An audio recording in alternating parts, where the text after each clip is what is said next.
Or bigger than a railway, things like we heard on the decks. Brother, hold the court and give it to no suspect. Politics in the mix, like double Stuart Rich. Spinning tales from Black Wall Street, real life's the pitch. Donnie Glover Show, be more news. Donnie Glover Show, be more news. Donnie Glover Show, be more news. Donnie Glover Show, be more news. Business tips hotter than lava. Got that Midas touch. Stocks and blocks teaching youngins how to clutch. Ears to the concrete, finger on the pulse. Dropping wisdom like Homer, each word a joke. Donnie Glover Show, be more news. Donnie Glover Show, be more news. Donnie Glover Show, be more news. Donnie Glover Show, be more news. Walls painted black, history on lock. Blast off from Tulsa, rebirth like a clock. Markets rising from ashes to gains. Doni, the narrator, truth runs in veins. Donnie Glover Show, be more news. Donnie Glover Show, be more news. Donnie Glover Show, be more news. Donnie Glover Show, be more news.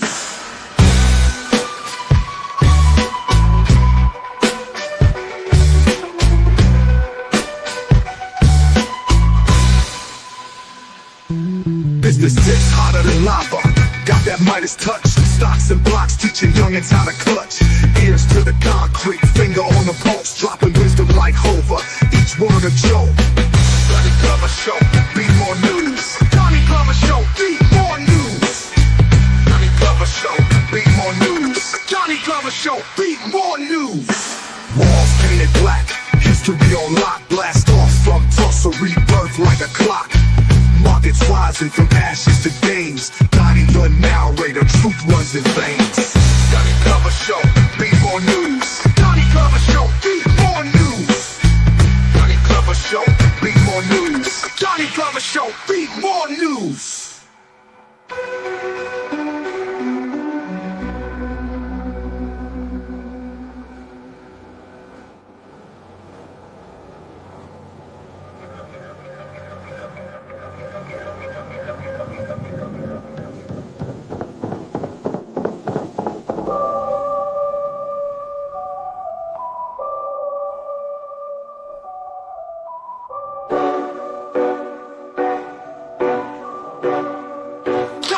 Show, be more news.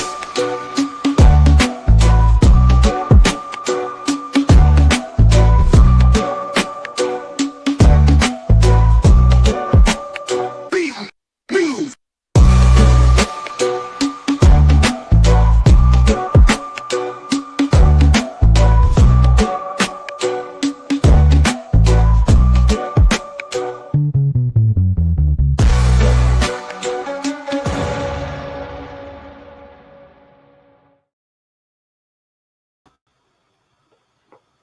Good evening, family.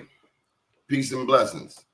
Recently, I received an email from a brother who's been faithfully watching our Indigenous series. In his words, the discussions sometimes feel romantic, fragmented, and inconclusive, and that all the neo-intellectualism might leave some folks scratching their heads. First off, I appreciate that kind of feedback because that's exactly what this platform is about. Dialogue, two-way talk. We don't have to agree on everything, but we do have to keep talking open, honestly, and with love for the truth in our hearts. The series was never designed to hand out neat, prepackaged answers. It's about raising questions that have been buried for centuries. We are unpacking layers of history, culture, faith, and identity that have been distorted, erased, and mislabeled.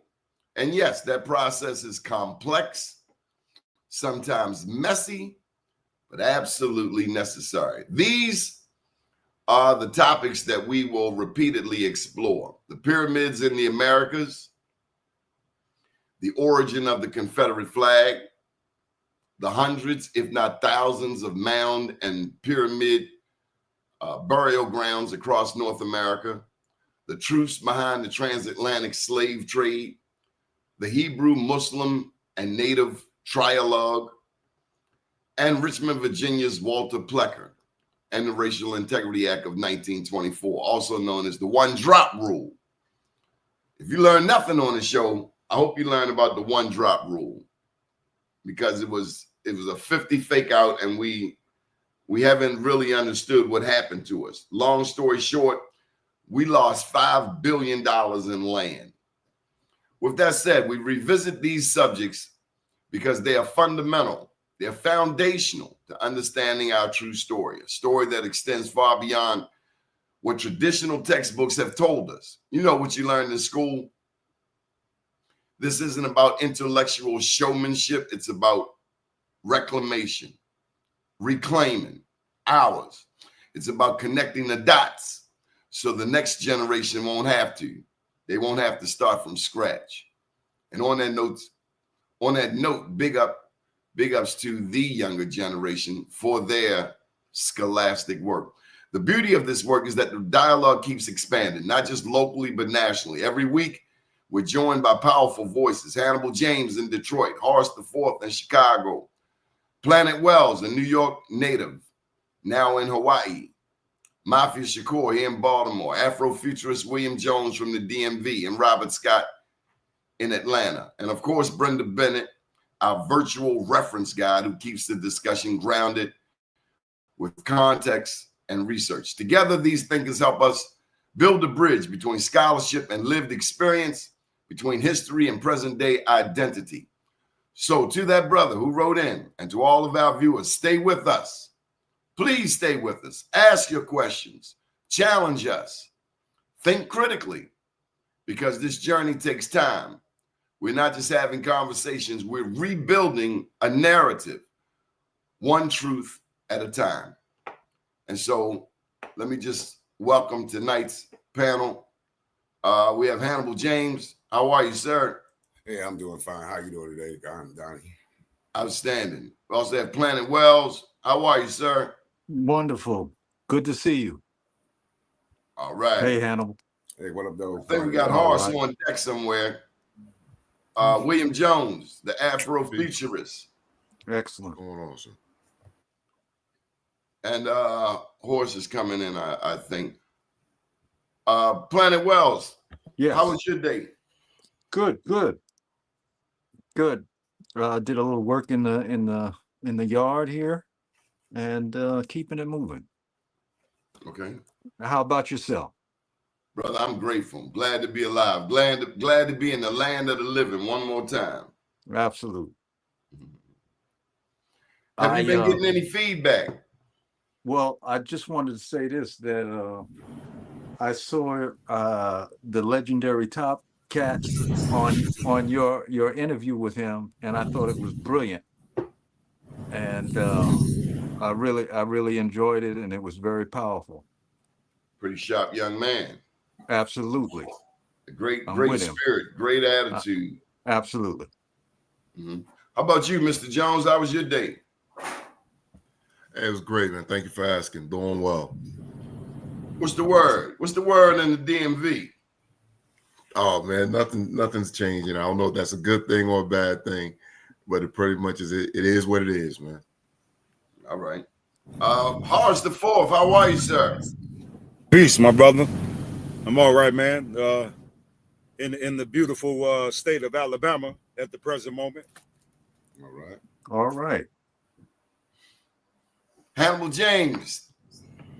Oh, it's been a day filled with research and blessings. I've been watching some of the legendaries that do this job, like Top Cat, Kirumo. I always get his name kind of mixed up, and Dane Calloway. So they, building my repertoire on what angles to study this thing at. Mm-hmm. And if you don't mind, man, I want to give a big shout out and a salute to the brother Magic 363. Absolutely. Man, that brother, man, that cat there, man, he got a virtual movie. I don't know if you guys seen it, but it was in the group text. Absolutely, I seen it. Man, boy, it was powerful, man. I really want to give a shout out to that young brother there, man. Absolutely. Did you want to share some of it? Does it have copyrighted music in there?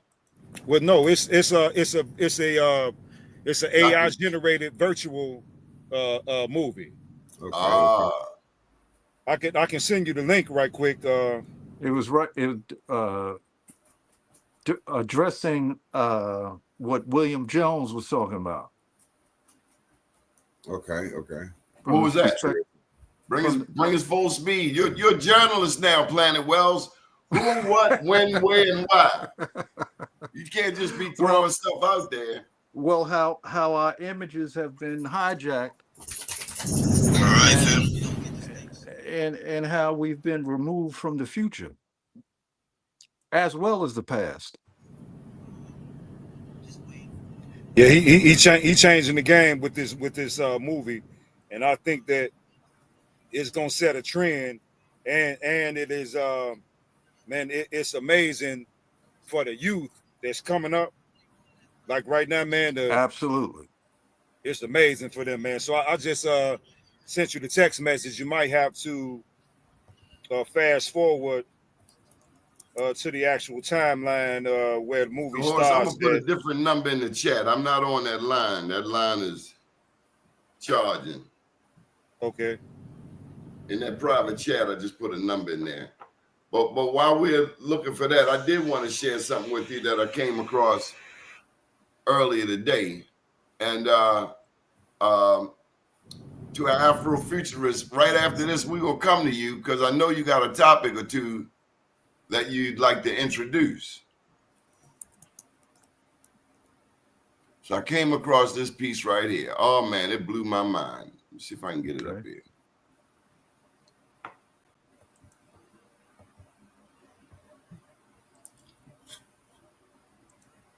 There it is. Virginia Indians may be classified with Negro race. Chickahominy tribe in New Kent County is fight movement started by Plecker. Now this is the guy Plecker down in Richmond, Virginia, who was in charge of the census. Chickahominy Indians in New Kent County have become disturbed over the possibility that they will be classed as Negro in the 1930 census due to the efforts of Dr. W.A. Plecker, Registrar of the Virginia State Bureau of Vital Statistics. And they are taking steps to prevent such a contingency if possible. It was learned here yesterday. Chief E.P. Bradby of New Kent County has written a letter to various white friends scattered over the Commonwealth, asking them to use their efforts to prevent Dr. Plecker from persuading the federal authorities to classify the Chickahominies as Negroes. The Chickahominy chieftain became alarmed following publication on Friday of Dr. Plecker's letter to W.M. Stewart. I won't go through it all, but this is just an example, and this is out of the newspaper in Richmond in somewhere around 1930, no later than 1935, I imagine. Okay. But this is an example of the land and how they took the land. Through that Racial Integrity Act, they essentially took people's property. That's the long story short. So come on in, Mr. Jones. Welcome to the show. Thank you. Once again, thank you again for having me. Really enjoyed the previous time. So, any thoughts on your mind? I mean, shall we pick up on the discussion where we were with Afrofuturism, Native Americans, and how you see the future? Especially based on a series like this. Yeah, sure. Was there anything in particular? Well, one thing I wanted to bring up, you mentioned the one drop rule at the opening. They did not use the one drop rule when it came to indigenous folks on this side of the globe. They actually had another system called blood quantum. And I want, folks are not familiar with that. Essentially what that was, the one drop rule was if you had a drop of black blood, you were considered black. No matter how far back they would trace your lineage. But the blood quantum rule, they actually used that to try to diminish the numbers of indigenous folks on this land, where they were saying basically, if you don't have enough Native American blood in you, we will disqualify you as being considered a Native American. And what they did with that was, this was a way, you talk about taking land, that was a way in which they were able to get out of a lot of treaties that they had made with indigenous folks. And, once again, they probably wasn't going to honor it anyway. Let's be clear on that. But they were using this as justification to not honor it. So they would sign a treaty with a Native American person and then say, oh, based on the blood quantum rule, you're not really Native American, so therefore I don't have to honor this treaty. So it was not the same. When people hear one drop rule, they think that was applicable across the board. It was not. They actually used different things depending upon who they were talking to, and they used it for different purposes. So in the case of black folk, they're trying to increase the number of black people for a couple of reasons, in terms of the enslaved population, also in terms of counting black people towards state population, and it gets to the whole 3/5 rule and so forth. But for Native American folk, that's trying to do the opposite, diminish their numbers so that they could do, among other things, like take their land. Can you explain that did you explain the blood quantum rule? Yeah, so once again, this was a way of them basically saying, and they had a very, detailed chart as far as you can go. It was, if you don't have enough, what they determined Native American blood, they would rob you of your rights as a Native American or indigenous person. And what that means is, once again, if they signed a treaty with you and then they did the blood quantum test or whatever you want to call it, they would say, oh, you're not Native American enough, so therefore we don't have to honor the treaties that we've written with you. So I don't want people to think that they applied the one drop rule to Native American people, because they didn't. They had a different set of rules for them. I'm a little confused, because I'm not seeing what you're saying different than the one drop rule. The one drop rule, essentially, all this time we thought one drop was something to be proud of, but truth be told, one drop was to rob you. Aren't we saying the same thing? No, I'm just saying in both cases, it worked to serve the purpose of the white supremacists. I'm just saying in the case of the one drop rule, it was increasing the number of black people. Right. But in the case of the blood quantum, it was decreasing the number of Native Americans or indigenous people. Well, the one drop rule was saying that even though you have indigenous ancestors, you are black. We're saying the same. They were not. They were not applying the one drop rule to Native American people. That's what I'm saying. Now, at different points in time, when you go back and you look at the slave codes and the black codes in the 1600s, they began to lump black folk and indigenous folk in the same category, right. But they were using different methods to determine who was what. So the end result ends up being the same. But once again, the blood quantum rule gave them the right to break treaties that they had made with indigenous folks. So they would simply say, oh, you're not Native American enough. And in the case of black folks, they were saying, oh, since you're black, we can count you towards the state's population. Okay. Since you're black, we can enslave you. Since you're black, we can mistreat you. So they're doing the same thing, but in terms of the end result, in terms of the numbers game, that's where the difference comes in. I think that we got to look at this, our connection to this soil in like 5 century blocks, like from the 1500s, 16, 17, 18, 19, into the current day right now. So when they first got here, you got to realize it was only basically 2 colonies, Virginia and Maryland, they was dealing with. And you got to realize it was Algonquin and Iroquois people they was dealing with in the beginning.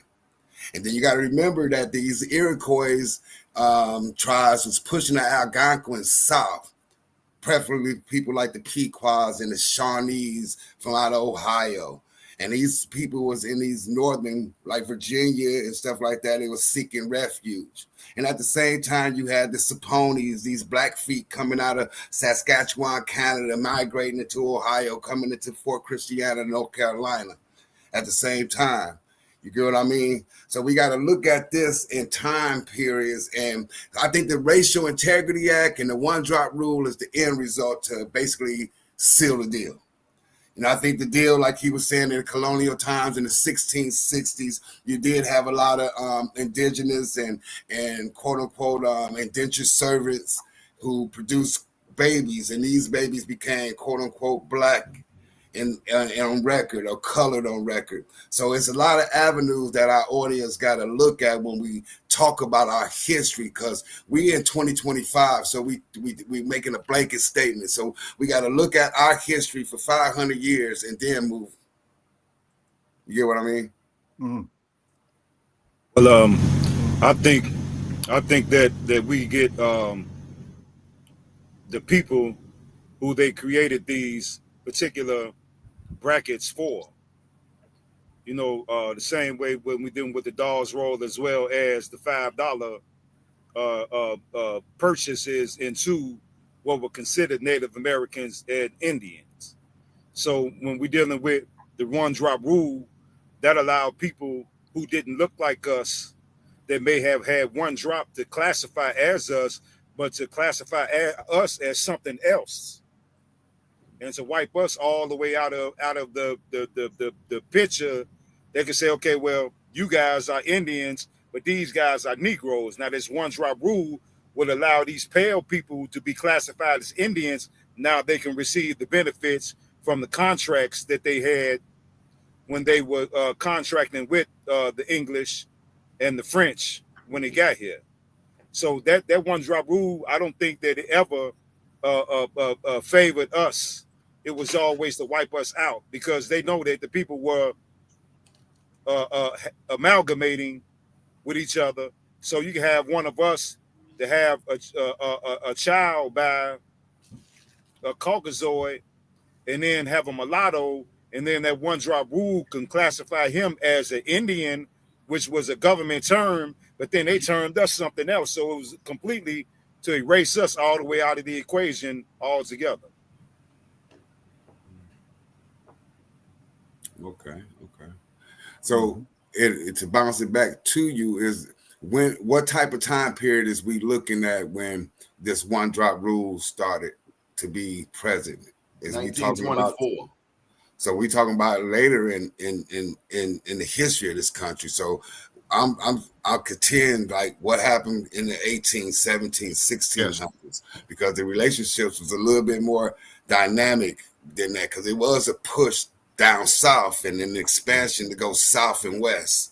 And the Iroquois tribes and them settlers and these religious organizations like the Catholic Church and the Jesuits, they was all in line with each other, and they was bringing people from all over the world. So it was an amalgamation.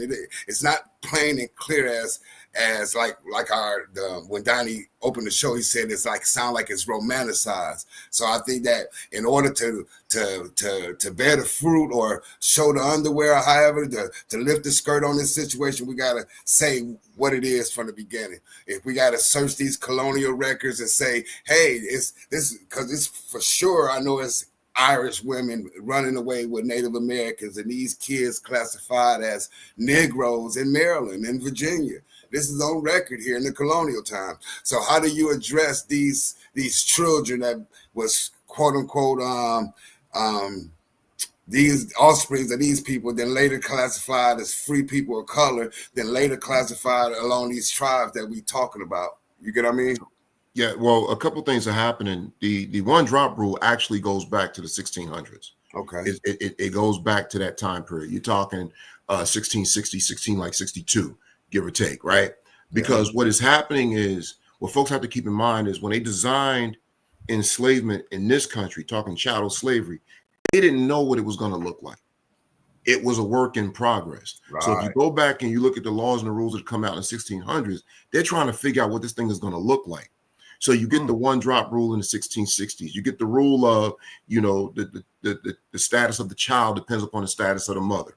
Right. You get rules about marriage and things of that nature. So they're trying to crystallize it in the 1600s because they themselves don't even know what's going to look like. Yes, what sources do we have from the 1600s? If you go back and you look at the rules that are coming out of Virginia, the House of Burgesses at this time, this was the colonial representation on this side of the globe. So if you're talking about these laws and so forth, this is before, of course, the United States becomes the United States. Right. They're getting their laws via the like I said, the House of Burgesses. Right. This was England's representation on this side of the globe. So Right. these are laws that they're trying to figure out, what is slavery going to look like? Because initially, for example, they said if you were a practicing Christian, or if you were a Christian, you could not be enslaved. They quickly changed that rule because they figured out they couldn't do that. So you see this back and forth in terms of what is this thing going to look like? And by the time you get to the end of the 1600s, going to the 1700s, it's pretty much established as to what it's going to look like. So once again, if you're talking about what, you're talking about sources of information, I would tell you and all the listeners out there, go back and look at what the state of Virginia was doing, the House of Burgesses in particular. And this is when you start to see how enslavement, racial identification on this side of the globe became more crystallized. I'm sorry, go ahead. Can I interject right there with Maryland, it would be like Lower Calvert or Lower Baltimore. Exactly. Right. Exactly. And another thing that is happening, all I'm saying. I'm sorry. Can we bring these sources to light? There's a share button down the bottom. Okay, let me see. You see, present. I don't, like I said, if folks would just go check, House of Burgesses. Well, what I'm saying is we don't like to put information out there and not be able to qualify. That's what I'm telling people where to go. On House of Burgess, I'm not coming across anything with House of Burgess. There's a link to them in 1619, but 1619 they were just getting here. No, I said 1660, and once again, things are just being figured out. 1619 is when you have the establishment of Black folk coming into Jamestown. Okay. So that's where that's the significance as far as like Black folk going. A couple other things are happening in 1619. So the House of Burgesses, they're establishing these rules as they go. So you'll see different things happening. And going back to what Brother James was talking about, that's where that confusion is coming in, because they themselves are trying to figure it out. 1619, people like to talk about it, but the first Africans coming over, they in Virginia, they didn't even know what to do with them, because they had Spanish sounding names. And because they had Spanish sounding names, they knew that the Spanish probably had them. The Spanish had a reputation for baptizing their captives. And the rule at the time was you couldn't baptize a fellow Christian. I'm sorry, you couldn't enslave a fellow Christian. So in 1619, even though these folks were in fact slaves, they actually labeled them indentured servants, because once again, they didn't know what they were doing. So the state of Virginia has this. See where you pulling this from, because I'm sorry, Hannibal. So the state of Virginia got out there, and I just want to qualify it for the people. That's all. So we were here before 1619. We were actually here 1520 in terms of people coming over. Yes. Mind you, but in addition, there were people already here. Right. We as American history students, we forget there were civilizations already intact here. It's not like the white person came here and started establishing stuff. So we can look at. I hope nobody thinks I'm saying that, because I'm certainly not. I was talking about the English in particular. Right. In the 1500s, for example, you had Black folks in New Amsterdam that had come over with the Dutch. 1400s, you had Black folks that came over with the Spaniards. So if that's what you're talking about, then certainly there's a history there. Those people, those Spaniards, and some of those Dutch, or who they were classified as Dutch, they were Black. So I think that a lot of times we think that when these different groups of people came over here from Europe, they were white. They were not white. Well, I don't agree with that particular point. My research hasn't shown me that. It's fine. A little research, what I'm saying, to reveal that.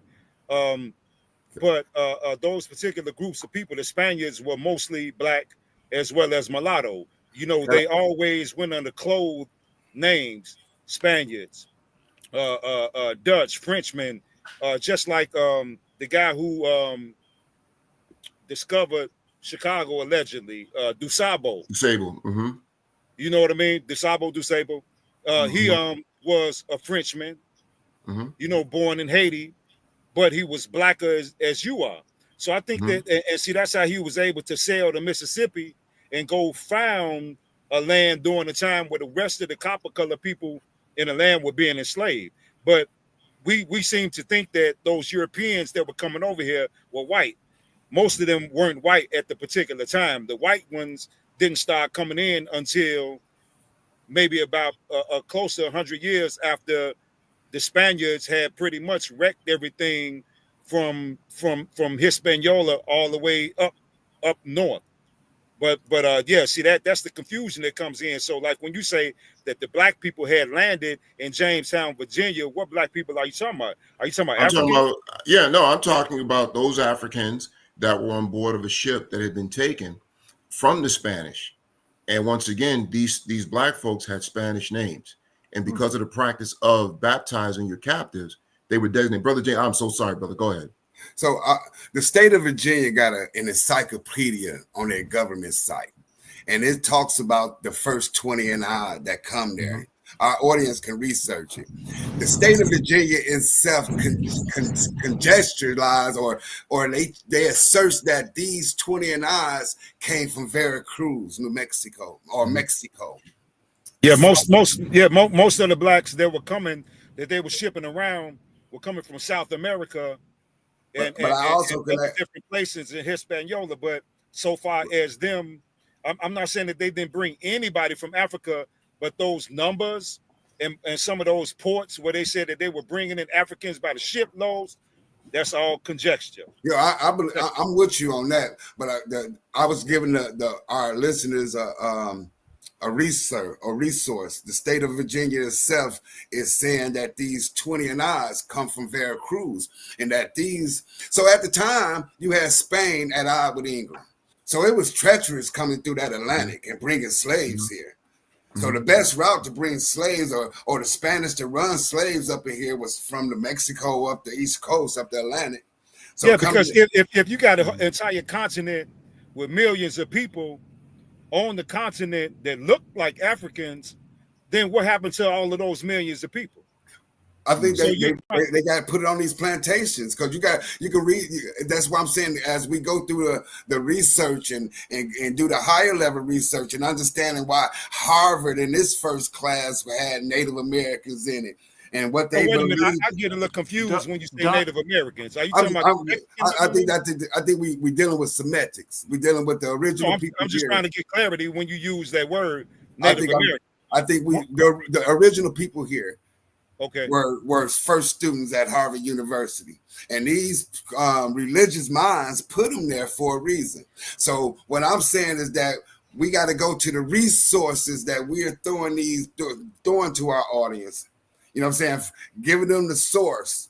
When we say it, giving them the source where they can go to and find it and say, okay, whether it's true or false. Because it's no doubt that it was a guy named Sir Yardley, Yeardley. The ladies should know about it, the Yardley soap or whatever. This guy was there in Virginia with William, with the governor, William Bradford and all them when these 20 and odds got there. They split these 20 and odds. So it is people that took the DNA test today, and I just seen it myself that got these Yardley people on their tree. So in order to confirm that DNA is not a hoax, it's true.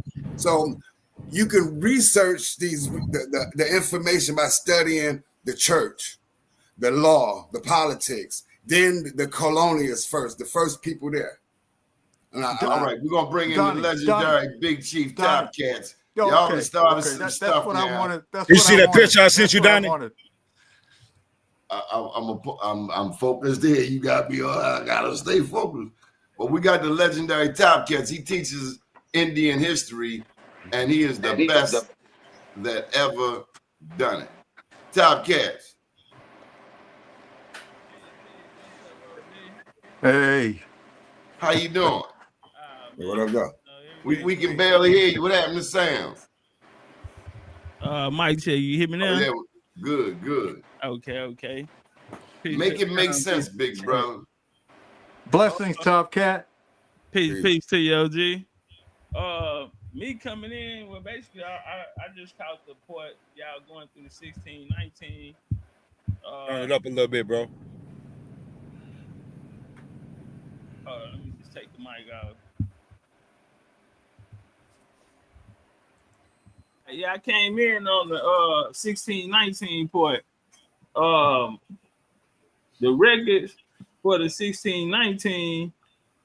I don't know, brother Donnie, if you don't mind me Come on in. put it up for you.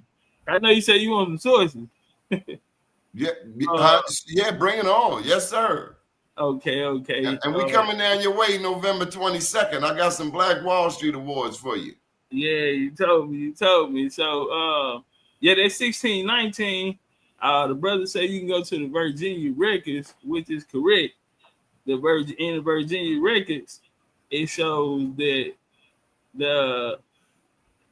today they say it's 20 odd Negroes, but back then on the original records from the Virginia Company of London, they actually said that they came from the West Indies. The ships come from the West Indies.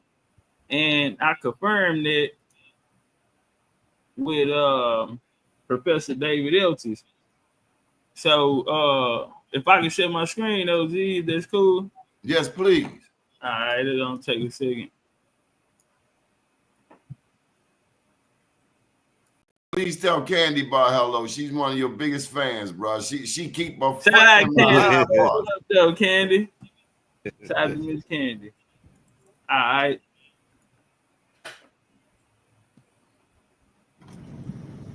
Coming out of history.com.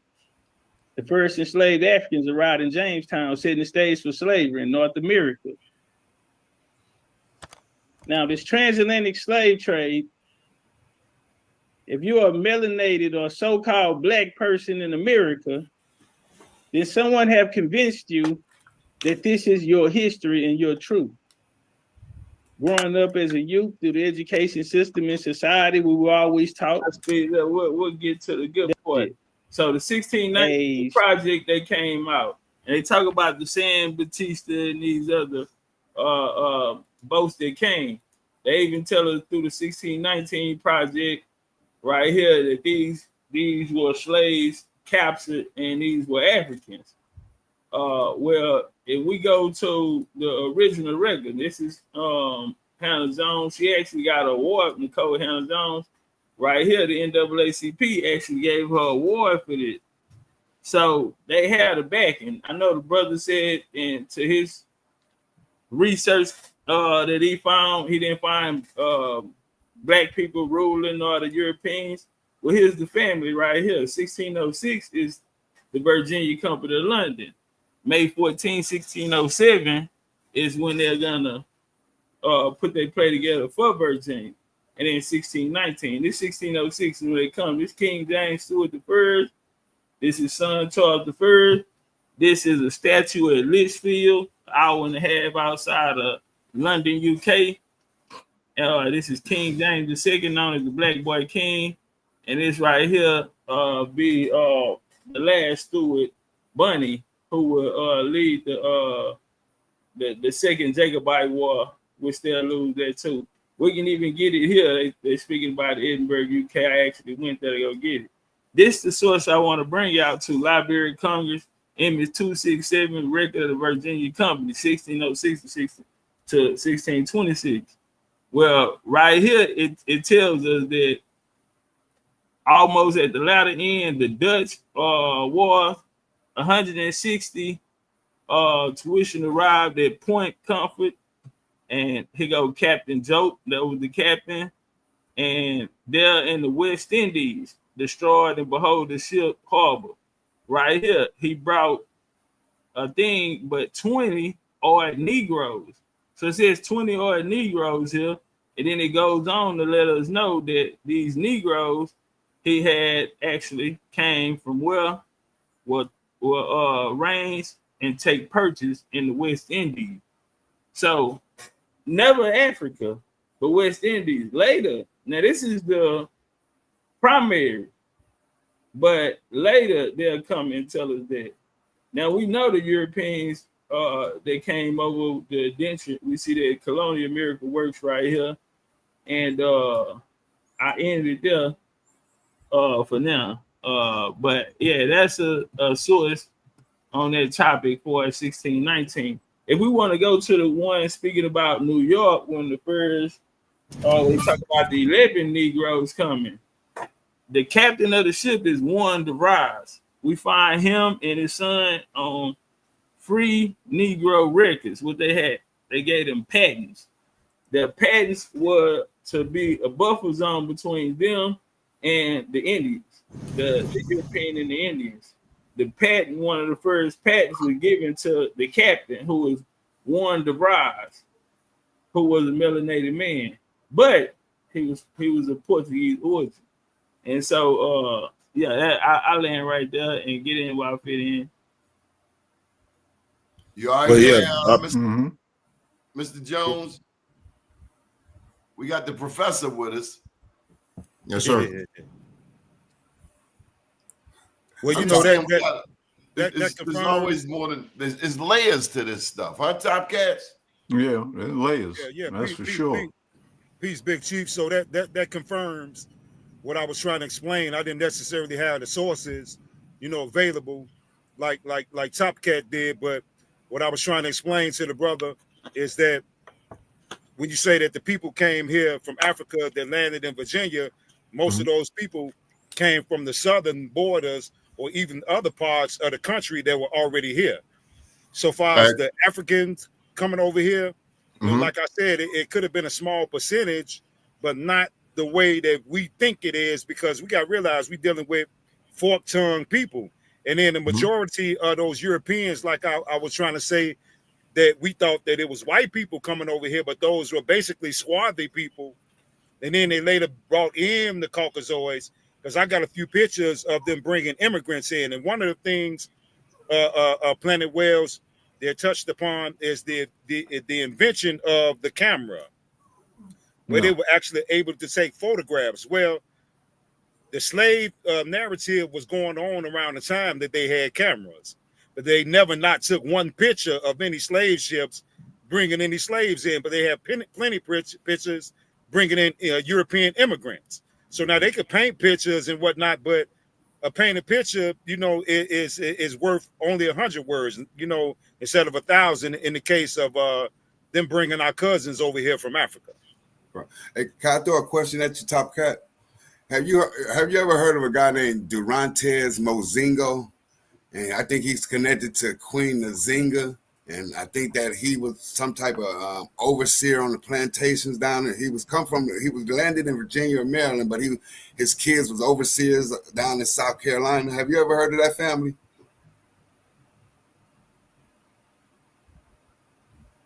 Only Queen Nzinga. That's all I have. Only Queen. I bet I was on mute. Nah, I never heard of that family. Okay.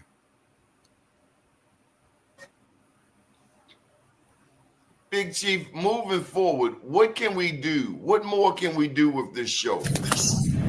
Is there going to be a call to action? For instance, like you got an event November 22nd. Can we plug that event? Yes, sir. We can plug that. It's called FADE, Foundation American Indigenous Day. Be the largest indigenous gathering. Right now, every day somebody extra, being added. They calling trying to see if they can come. It's gonna be people from all over. I don't want to say no names. We got some big names or whatever. My game always been putting the power in the people. The power is in the people. So, we ain't got to throw around no names. We just need the people to be there, And so, right now, as of now, it's good. But we're gonna have we're gonna have different workshops, genealogy workshops. We're gonna have art, like we were just speaking about the conversation of brother. Some people think it's YT people did this, and some people looked at the resource. Found resources that show us that otherwise. So for paint, so we're gonna have an art exhibit there where we want to transfer it. So people like Thomas Cromwell and them, or the people that blew off the faces, or the people that tore down after the French Revolution, tore down the Black Madonna statues and these things of this nature who covered it up.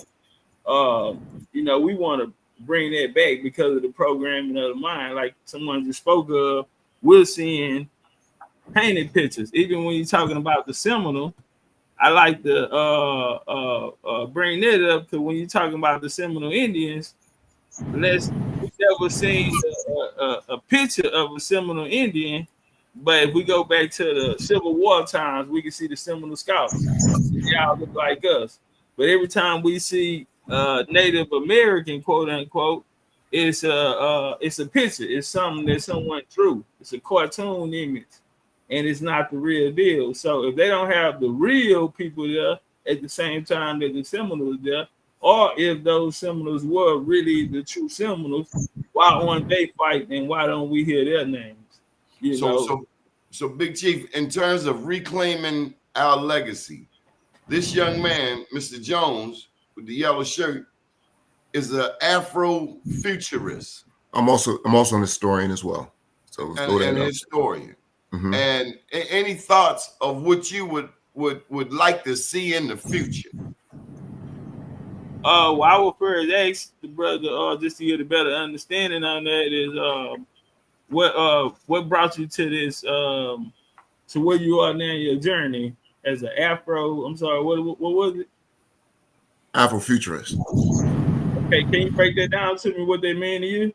Yeah, sure. The term itself, that came about in the 90s, but in terms of Afrofuturism, it's this space where folks are talking about, where Black people are going to be in the future. Because so much conversation, and rightfully so, discusses our past and even our present, but there's very little attention or deep thought given to Black folks in the future. And I'm talking not in the next 50 years, I'm talking 100, 200, 300 plus in the future. So it's about discussing what that's going to look like. And also in terms of different branches of it and different ways of looking at it.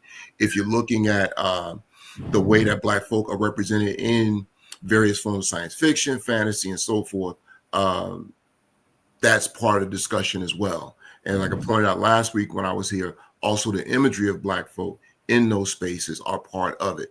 Because if you're talking about films, movies, books, or whatever that are being written and produced, and it's about the future, and Black folk aren't there, you're being told that there's no plan for you to be there in the future.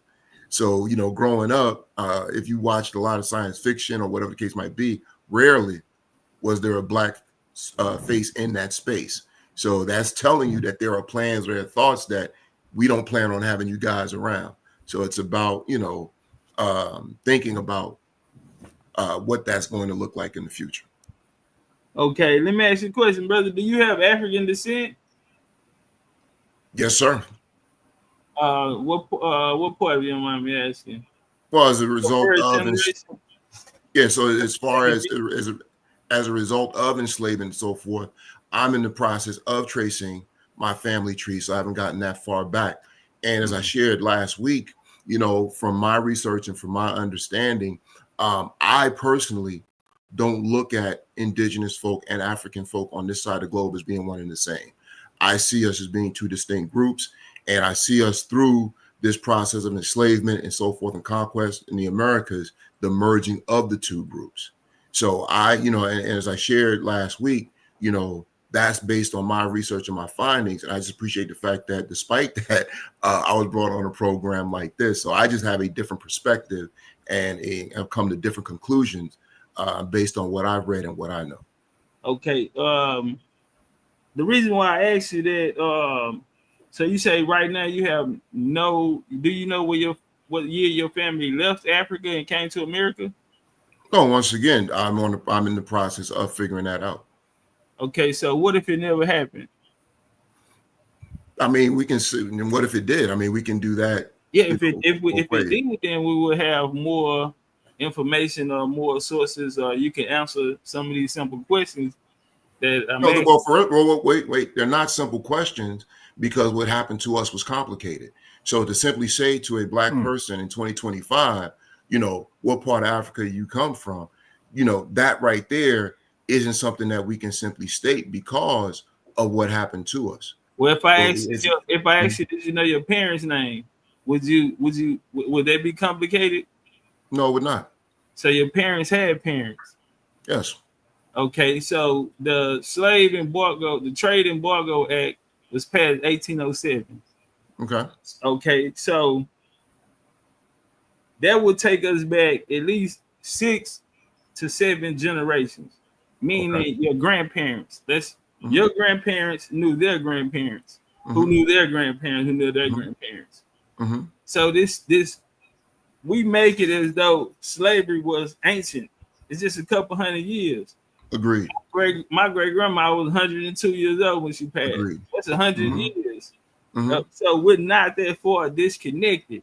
So Agreed. my question is, why is we lacking in the information, or is it just something that we're believing? Because in the 1800s, no one thought that they were going to Africa. I used the reference to the creation of the Sierra Leone Company, where they actually paid for your voyage to go to Africa. Mhm. And people said no. James Ford contacted Paul Cuffey, Richard Allen, Mhm. Philadelphia, and they went to Mother Belter with the largest congregation, Mhm. and no one wanted to go. The American Colonization Society was a fail in the early 1800s. Mhm. No one wanted to go to Africa. So my question is this: if those people didn't go to Africa and they're right there at the height of the slave trade, Mhm. why Well, would they want to go back home? a couple of reasons. Or Number why one, did they weren't. this I'm about to answer. infinity for? About I want to close on this. And why didn't they have this infinity for Africa that you have? And okay. you, Well. Okay. Well, allow me to answer. Mhm. First of all, 1800s was not the height of the slave trade. Okay. By the 1800s, it's beginning to peter off, if you will. Okay. And with the American Colonization Society and some of the organizations that you mentioned, the problem was that they were trying to take free blacks out of America. By this point, it's America. They're trying to take free blacks out. And when the reason why a lot of free blacks said no was for a couple of reasons. Number one was, by this point, they had been removed from Africa for so many generations that they did not have a connection to it. So I agree with that point. They didn't know where to go back to and so forth. Liberia was one of the spots where a lot of black folk went back to. But the other reason why a lot of free black folks did not return was because they were saying, if we leave, who's going to fight for the enslaved? So that was another reason. And also another reason why it failed was because there was a massive crash where they attempted to bring back some black folks in the 1800s, where a ship had crashed. and So what's they the name actually failed it. What was the Say name again, of the ship? What was the I would name go of back the and get the name of this. I would have to go back and get the name of the ship, but this was during like around Lincoln's time period. So there was actually an attempt to do that. Now you did have a lot of black folk that went back. Okay, that's where you get this. You have black folk that went back to Liberia, for example. And as far as the affinity for Africa, when you go back and you look at various organizations that black folks were creating, many of them had Such as Africa what? in its. Well, I'm answering your question. Yes, sir. Many of them had Africa in the title because they still had an affinity for Africa. Okay, I have a question. I have a question, brother. well, that was Let him okay. finish. Go ahead. It's okay. Let him finish. It's a Yeah. Oh, good. you want So, finish it? Go ahead, well, brother. I'm just talking about this, the affinity that you were mentioning. So, for example, the AME Church. There's a reason why they picked the term African. Okay, when Prince Hall established the Masonic Lodge in the United States, part of the reason why so many black folk were interested in Masonry is because they recognized the ancient Egyptian symbolism and so forth in Masonry, and they were able to say, hey, that's where I'm from. So there are constant references to Africa and the affinity for it. But just like, folks are being miseducated as to what Africa was, a lot of black folks were simply trying to distance themselves from Africa because they were being misinformed about it and didn't want to be part of it. Okay, so, and if you look at, for example, Phyllis Wheatley, one of her poems, she's the first black woman published in the colonies. She's talking about, when I say, come on, brother, when I said Liberia Who you founded, said? I'm sorry. Who you said? Phyllis Wheatley. Okay. And when I say Liberia founded, Phyllis Wheatley, she was one of the first, she was the first black woman published in the colonies. Do you know what language she spoke? Yeah, but this is what I'm saying, She's of brother. Dutch origin. I understand that. But she came from Africa because in her poetry, She talked about how she was saved from Africa. Okay, so once again, there she are said it references somewhere because she spoke Dutch. I understand that. You are correct. And the But Dutch it doesn't change. New York, New Netherlands. So we Yeah, got that's to watch correct. the migration from New Netherlands, Amsterdam, and as Okay. it migrates up into Boston, Massachusetts. Right. And I That's have no where her problem with that. bloodline is gonna come from. The Dutch that she's coming from is what we call New York today. No, exactly. Yeah, New All Amsterdam. right, so it's not Africa. No, but what I'm saying is, once again, you brought up affinity. When she speaks of Africa, she talks about the fact that she was saved from it. And she talks about the fact, so she's pointing to her African ancestry. So once again, because of miseducation, okay, and we're taught this hatred of Africa, we're trying to distance ourselves from it. Even Okay, brother, I'm gonna have to stop you there because please go ahead. Yeah, so first of all, brother, there is no hatred. I don't think. No, I didn't say no. I said that. I didn't. Nobody said that. Okay, you said it. Hold fast. I said that they were taught that in the 16 and 1700s. I'm not pointing anyone on the panel. Well, my bad. I misunderstood you, but yeah, just relax for a hot second. Okay. You know, hey, can I share my screen, OG? You mind if I share my screen? Yes, sir. Yes, sir. But the question that I wanted to originally pose is this: do you actually think that over the course of 350 years that the brothers and sisters in Africa were just standing around on the shores waiting to be enslaved by some Caucasoids or whoever else was coming to get them? So, brother, we talking about 12.5 million people. There are no records of any wars fought by the people in Africa to prevent them from being enslaved.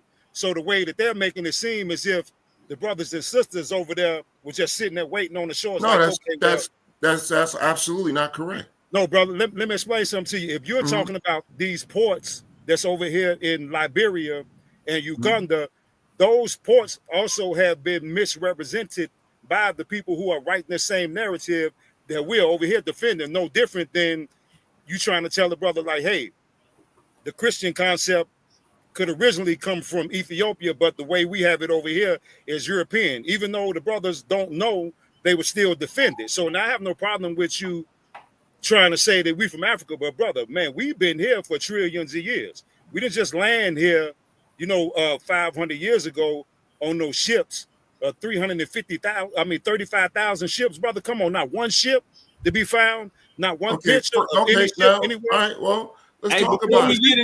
Wait. So let me let's talk about it. Yeah. So for one thing, in terms of can we address what's on the screen first? Yeah, come on with it. Yes. Can we address what's on the screen? No, Phyllis Wheatley did not say she was free from Africa. Sir, that's not what I said. If you but go she back was and look free at from poetry, slavery in America. If you go back, her journey from Africa to America, though difficult, brought her new spiritual understanding. And that's what I'm talking about. Okay, so that's what I'm talking about. No problem. That's what I'm talking about. So that's what I'm saying.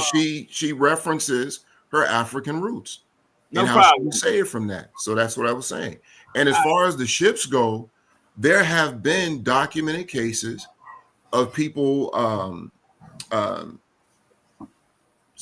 going out, finding ships and so forth. You had black scuba diving societies. It's black scuba diving organizations. Just one ship, man. Okay, wait a minute. Brother, I haven't finished. That's one ship. But I mean, brother, you've been talking for 20 minutes, man. All right, I won't say anything. I won't say nothing else. It's okay, brother. It's okay, bro. I'm not your enemy, man. I'm done, brother. You go right ahead. Enemy, brother. Brother, I was just trying to address. Brother, I was just trying to address. No problem. You gave it up. Brought up. No, I don't. I don't. You can pull me up. I don't want to. No, it's not, brother. It's okay. It's okay. Brother Hannah will express you're not his enemy.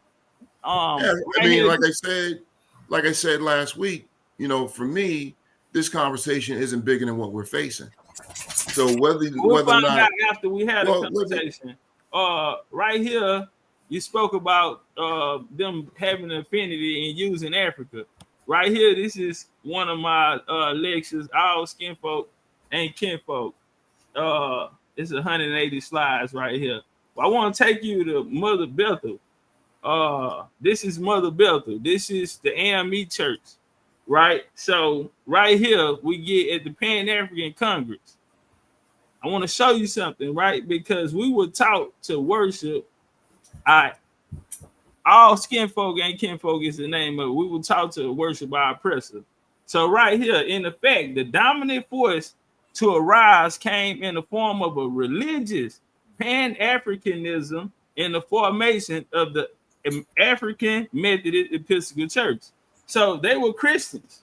And then you have Edward Blythe in here, who is known as the father of Pan-African. Well, he was taught by a family at the age of 18, New York Colonization Society, since he couldn't get in Rutgers, sent him to Liberia, where he came down to Tuskegee and used their blueprint and took it back and created the college back in Liberia. Now, what I want to show you is our brother Richard Allen. So we're gonna go to a primary. This is the book, The Life Experience Gospel Labels of Richard Allen. Let's see how African he is. Because when we get here, he's going to have the choice. They're going to have the choice whether they're going to. So they were kicked out of St. George, if you're familiar with the story. They were kicked out of St. George, and with the help of the Quakers, Society of Friends, I don't know if you're familiar with them, but the Society of Friends were a Quaker organization. He told us we were not Methodists, and they told them to leave. Now, here in the beginning, in the rise of the first African church in America, so he said but the elder of the Methodist church still pursued. So they had the choice to choose which way to go. They didn't choose the Orishas or Butes or any African religions. They said that the Methodists would be the best. Methodists would be the best for their people. And you get this right out of the life experience of Richard Allen. Not only that, right? Because that's why today Richard Allen was the first secretary to the Prince Howard Freemason that you spoke of. And Absalom Jones was the first worshiper master. Mm-hmm. Now, that connection today still lives. As today, our leaders in our community, or the community you speak about, are pastors and masons. So that's why our Reverend Jesse Jackson, our Reverend Al Sharptons come from people of like Richard Allen them here. According to them, the success is of the movement is largely owed to the Society of Friends, who were Quakers in the city of Philadelphia. These people are called founding fathers of the United States. Let me leave off here and come over here because one more brother Donnie, I'm almost done with it. I like to man, we love having you on here, man. Don't you know all your man, fans? I love being here. I love being here, man. And you know, I ain't gonna talk about it, you know. Right here, Go back, I'll tell you. you know what that is? This is damn near the greatest colonizer of all time. You know, we're at the first AME church. We're the first AME church right here. It's We're gonna walk over. denomination. They present This the church. 87. Me in Philadelphia. Anything I teach about, I book a flight and I go to make sure that what I'm bringing to people is right. Before then, we right here in St. George. This is the church that they're going to be kicked out. The Society of Friends, the same people who funded Absalom Jones to be the first pastor. So the African that you're thinking about is not coming from that. We have that's not. But once again, that's not what was said. Your question was, where was the affinity for Africa? So once again, and if I'm speaking too much, no, go ahead. let me know. Go ahead. No, I'm just saying because when I start addressing questions, I get told I'm talking too much. Go ahead, man. So my point is this: you asked about the affinity. I'm not talking about what they did with it. No, Now, there's no African in it. No, but what I'm saying is, if these They're not people, speaking of Africa. Africans come from everything African. Have you ever heard of the African Institution? That's the company that took over after the Sierra Leone company failed. No Okay. Africans involved. All Europeans. The Royal African Company, the RAC, which ran the transatlantic slave trade through the stewards, the Royal African Company that started from the Royal Adventures of African Company, was bankrupted. Then they went on to the Royal African Company, which was led by the stewards that had Port Royal, South Carolina. They had Port Royal in Jamaica, and they had Cape Coastal in West Africa. The company Africa ran the transatlantic slave trade that you're speaking about. Brother, Hold on, I'm almost done. Because hold on, I'm almost done. Africa wasn't called Africa at this time. The continent was not called Africa at this time. Not until after the scramble of Africa, and that'll be the late 1800s. One more source, OG. I'm gonna put this up, and I'm gonna get out. I'm gonna let the brothers build. Did we put this one up? This is the one. Okay, I'm up. Yes, sir. All right. So right here, have you ever heard of the African Association, brother? Yes, sir. I have not. Okay, the African Association created June 9th. I don't even need this up. June 9th, 1788. What was its purpose? To discover the interior parts of Africa. Why? Because the Europeans, if they say slavery started 1492, 1619, 1526, wherever they want to start, their expiration, this is the expiration of Africa. And that was June 9, 1788. But the Trade Embargo Act is 1807. So you only have a few years to get to where you're trying to get to if you're trying to make a slave narrative, right? Now, not only that, but this company was formed in London, as all other companies with the title African on it. So, like I asked Jabari, my dear brother, Professor Jabari, why does all European companies during colonial time have the title African, and we don't see the country Africa with the title? You can pull it up, you can Google it, you can AI it, but Africa, the continent, was not called that. In 1788, this is the height of the slave trade, what they tell us. But this is this discovery. This is them first beginning to join. It don't come until 1841 until where you get what's called the Niger expedition, which where they had a language barrier and they had to create these new languages. 1832, you get Yoruba, John Rabon and Isaac Crowder. They're gonna come together to create the Yoruba language. What do you mean created? Okay, it wasn't a language. When the European got there, they had a problem, a language barrier. They couldn't communicate. So what they did was created languages for them to speak. We take Hannah Kilham from the Society of Friends, the same people they created your LME Church and your Prince Hall Freemasonry, right? The Quakers. Well, Hannah Kilham is the first to or the Mende language, what they call the Mende people out of Sierra Leone. This is easy to look up. Hannah Kilham. I'm giving the names. And so one more last thing on the ships, and I'm gonna get out of the way. This is my last one about the ships. Boom. So again, like I say, if I'm gonna talk about it, I'm gonna go. So we right here in Quaker territory at the oldest maritime museum. A lot of people say, "What are ships?" The ships are here. They have the ships. This is right off the Atlantic. This is where the real slave trade came from. It did not happen out of Europe, what we think. Don't worry about it. I'll show you on here. So these are some of the shops at the time. Every historical marker we pass, these people are going to be of indigenous lineage, and they're going to be the ship. Like Paul Slocum, I ran into him, or you might know him as Paul Cuffy. But these are the ships. This is where it all happened at. Let me get back to so you can see some of these ships. These are the oldest ships. This is the largest maritime in America. Now, I'll say that. Now, this is me.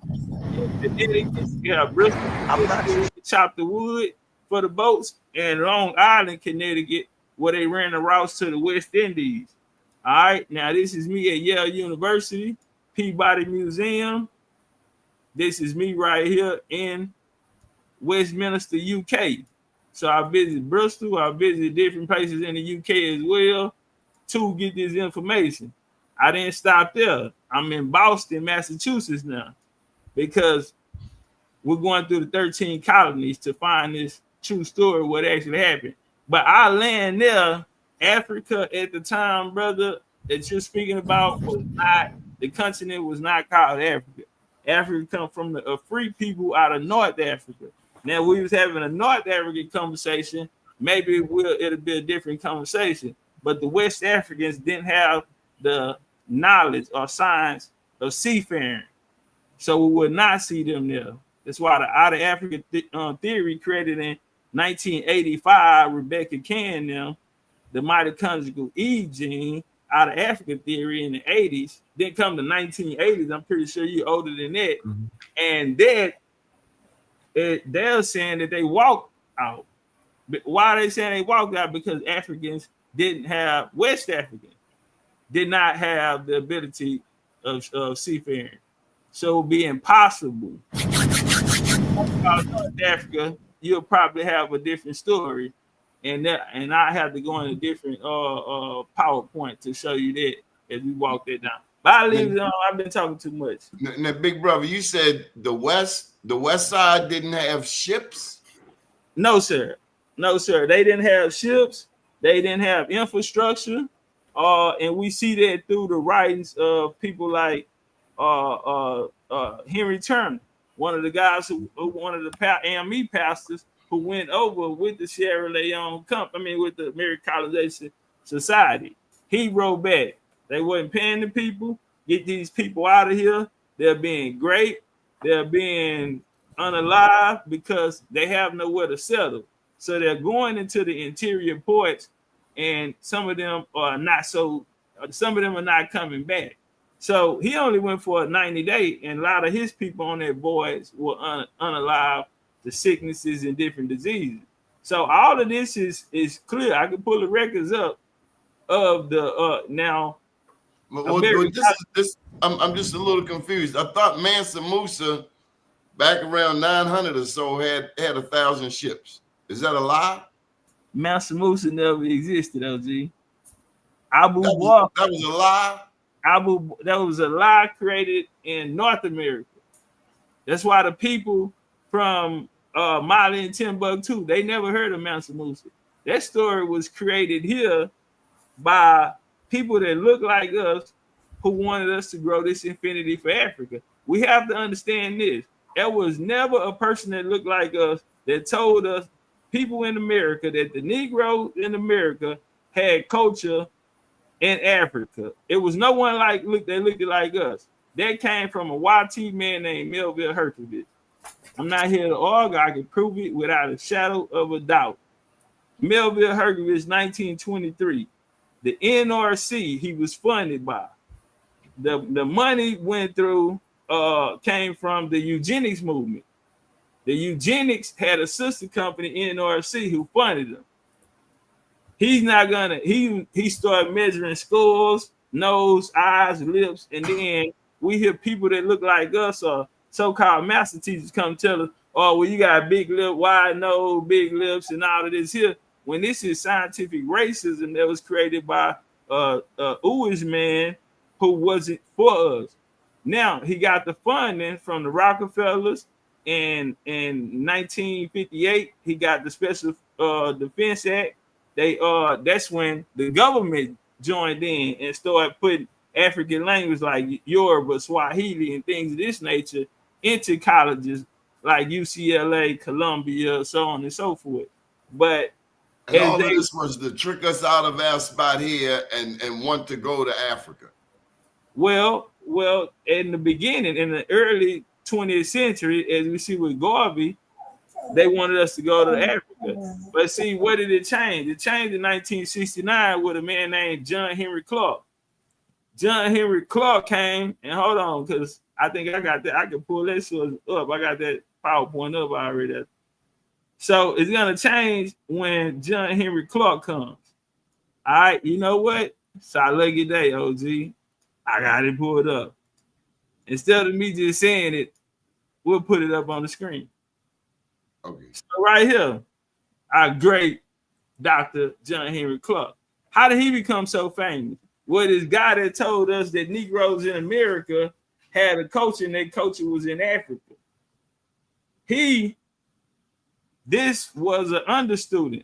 He created the African colonization, African Association. So if we come up right here, here you go. Melville Herkovitz, anthropologist on Africa. This is the guy who came and told people.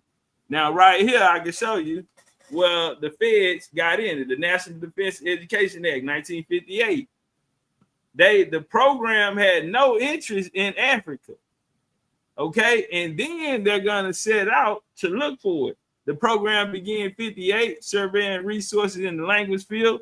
Not only were resources in African language found to be in critical short supply, okay, but the greater part of resources were available with lying follow. In 58, they sent 10 African linguists to the United States. Only one was fully occupied with teaching and researching in African languages. So what did they do? They started looking for people that look like us, come from our community, to learn this and take it back to our people. Well, right here, here's the numbers. This is how far the research goes. We can find the federal support where they start bringing in Afrikaners, the Iwi, Swahili, Yoruba, Igbo. We know when they brought it. The founding of the African Studies Association. The African Studies Association is going to be created by Melville Herkovitz. Now, through the student movements, here go the African Studies Association. When the Black Caucus of the ASA, which means Dr. John Henry Clark was a part of the African Studies Association, a part of this movement that's going to teach Negroes that they do have a culture, they're not savages, their culture is in Africa.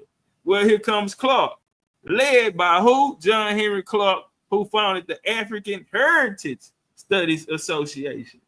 All right. Now, who did he sign? He do it with Leonard Jeffries. Leonard Jeffries was a part of the Peace Corps. He went as a missionary over to Africa. Yes, they were our heroes for decades, man. You're taking them away from me. Well, hold on. We're not done. Watch this, OG. The best. So, like the question you asked me, did they want to take us from here and take us from over there? Well, John Henry Clark was smart.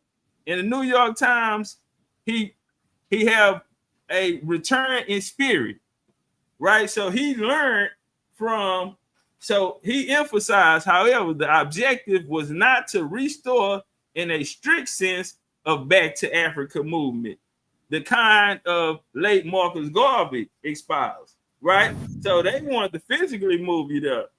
So he learned from that. So he said most of us will probably not go back to Africa, except in mind, like my brother on the panel. Spirit and interest. My brother spoke of his interest in the future towards Africa. Well, this is aligning with the agenda that they wanted. They understood that since the 1700s, people didn't want to leave. So in the 1970s, he said, instead of taking you back physically, we will take you there mentally. And that was we'll take you there mentally. That's the we whole will enslave you mentally. And so we'll keep their body here. He said the association is expected to bring about a new perspective on African history. Okay, it was a way to make it relevant to current problems of Black people everywhere. So now we hear people say, "Oh, the cops not gonna stop being action. Is you from this place or that place?" All of that was created to create this reality.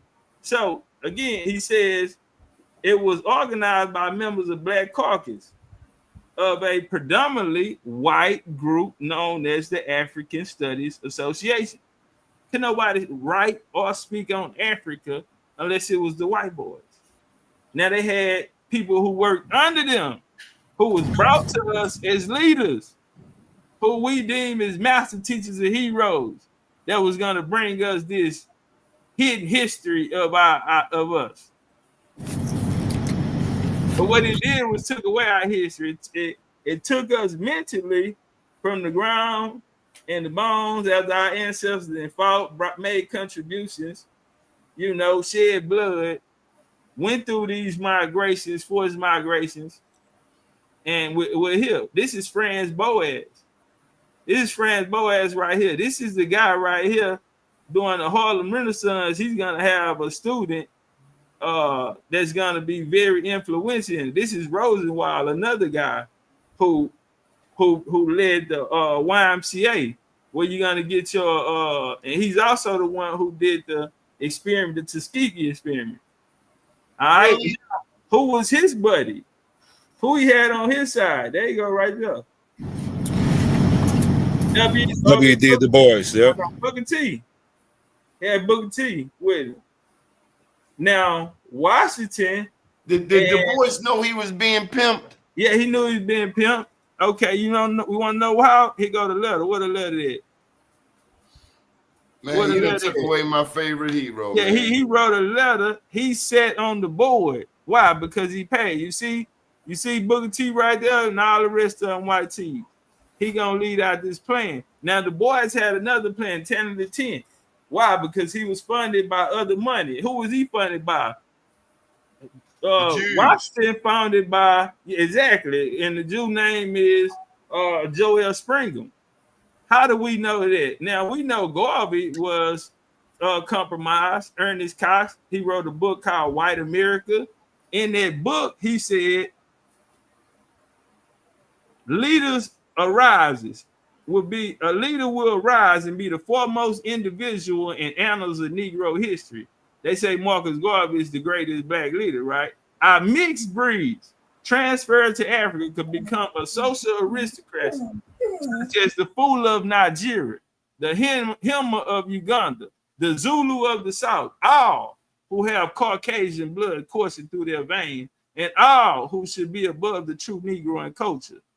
The mixed breeds would be the ethnic and cultural link to connect the Negroes of Africa with whites of Europe and America. Not only that, Garvey said that the Anglo-Saxon Club, these people who signed his check and who got him his boat, he said they are far great. The Negro concern is a better friend of the race than all other groups. Okay, now we come here. Julius Rosenwald, like I brought up. Marcus Garvey lived up to his reputation. 1928, he called the white NAACP leadership spies. So you have Pan-Africans, you have 3 different forms, what a lot of people don't know, because they're paid by different, they have different backing. So this is Joel Springer. This is the guy who's going to pay for the 1919 Pan-African Congress. This is his brother, Arthur Springer. He's going to meet W. Du Bois at Harvard, and they're going to bring him in. So you get the Pan-African Congress of 1919, which he had no invitation, but he was sent there. He was sent there to silence the Negroes who had won the World War I and was going to talk about their experiences that they, and he went there to block that. Du Bois did? There you go right there. Yeah, Du Bois. He went to block the veterans' voice? Exactly. And they tell you right here, he had no invitation. They put him on a boat and sent him there. Now, when we come here, the Pan-African Congress in 1919 was unplanned, hasty and surprising in preparation of execution. While Du Bois chose September 1918 month meeting on the board of directors of National Association for the NAACP, for he worked as an editor, which they didn't even want him, but Springham knew that he can use him. Now, right here, he goes, when we come here, Garvey, the NAACP are black organizations than more gullible integrationists of NAACP. When W. Du Bois, chief black NAACP, set out for Liberia, his Garveyite editor, who was John Edward Bruce. Now we know Bruce is the one who founded the they was having it at his house and they moved the meetings over. It'll come to me, or it might be on the Niagara movement. Nah, that was before. That was before. in the 1800s. My So Bruce, here you go right here. Bruce tells you this is why Garvey never went to Africa, because at that time the Barclays was the president, and you know they've been a president everywhere, through the islands, Jamaica, Sierra Leone. You got the Barclays Center in New York, and you got the Barclays running in power over here in Africa at this time. So, like he told him, dear chief, he said, if you think worthwhile, the cable in my name to follow the Haywoods at once, the boys' crisis on the trip to Africa, bent on mischief due to failure of his Pan-African Congress. So the Pan-African Congress failed. This is another Pan-African who's laughing at him. What did he say? It was financed by Joel Springham, a Jew, and other interests, white, inimical to African independence. Watch him. Watch him. Letter follows. Make no comments. Yours truly, Bruce Grit. Schumberg, my bad. Hey, Chief, man, you dropping these receipts, man. You going deep on us, man. You know what I'm saying? I'm letting. Tell me about the museum. Tell me about the Harlem Museum. I want to say to the brother William Jones, man, you know that. Don't take it personal, brother. I understand, you know, if the African thing, and I mean, we all trying to, you know, get there, and but, you know, we here on this land right here, and this brother dropping these receipts. No, I understand that. You know, I understand that. And it's nothing personal, brother. No, I don't take it. I don't take it personal. I'm a student. I'm a teacher. I'm a student. I'm listening. Oh, indeed. But I would like to point out that, you know, when I was speaking, I got interrupted, and you said that I went on for 20 minutes, and you shut me down. And this brother, and once again, I appreciate all the information you just shared. You allowed that brother to speak uninterrupted. So it just seems to me that the idea is to get one perspective. No, sir. I'm not directing this at you, sir. I'm not directing this at you. I understand. I'm just saying you have the floor now. No, I'm Hannibal, brother. No, I'm not directing this. My bad. I'm being Hannibal. Please listen to what I'm saying. Please listen to what I'm saying. No, I'm simply saying that, as I said when I was here last week, you know, my research, my findings haven't led me to these conclusions. Okay. Right. I just a different school of thought. But my thing is, once again, is this bigger than the issues that we face? This doesn't prevent me from coming on this platform and talking about it. But like I said, when I was speaking, I was told that I was talking too long. It was brother. I already apologized. You know, it's cool. But I'm just saying. I'm just saying that. And you're still being interrupted. I was feeling that. Mm-hmm. I'm still being interrupted. I'm simply pointing out that if we're going to have a conversation, that's what it should be. Yes, sir. No problem. I apologize twice. No, it's cool. It's cool. Do you have a rebuttal to anything, or do you have any questions? No, I don't have any. To speak about after what I just presented. You have the floor, brother. Okay. When you asked the question about an affinity for Africa, I addressed that question. Now, once again, whatever happens after that, whatever they did with that, whatever interference came with that, that is what it is. And I'm not suggesting that that's not true. I'm not suggesting that there wasn't active interference. Okay. What I am saying is Africans in America, once we were brought here against our will, okay, absolutely had an affinity and a desire to return to Africa. Okay. Now, once again, when people took that and ran with it and began to interfere, as you pointed out, with different things and so forth, so be it. That's what happened. But the original question was, when did Black folks show an affinity? And we've always shown an affinity from the beginning. Are you speaking of Black Europeans, brother? No, I'm in the break. I'm talking about Black folks that were brought over here against our will. Can you name one? What are you talking about? Can you name a person who actually went through this experience, brother, called the Mustafa or this African slave trade? Can you name one person? There's scores of people. You Okay, have records. One. You have, you have records. Yes. Well, let me throw this. It should be easy for you then. No, let him talk. Did you know? You know what, brother? Y'all had is. No. Come on, no, man. I'm done. No, I'm done. I'm Let done. him Because talk. once again, all right, you got it. I'm done. Let me come I'm to the I'm throne. done. One thing I saw when Roots came out, I was think in the 5th grade, we had to do a report on Roots. I remember it. I don't even think Topcast, you weren't even born then. But the rest of us, we bought into Roots.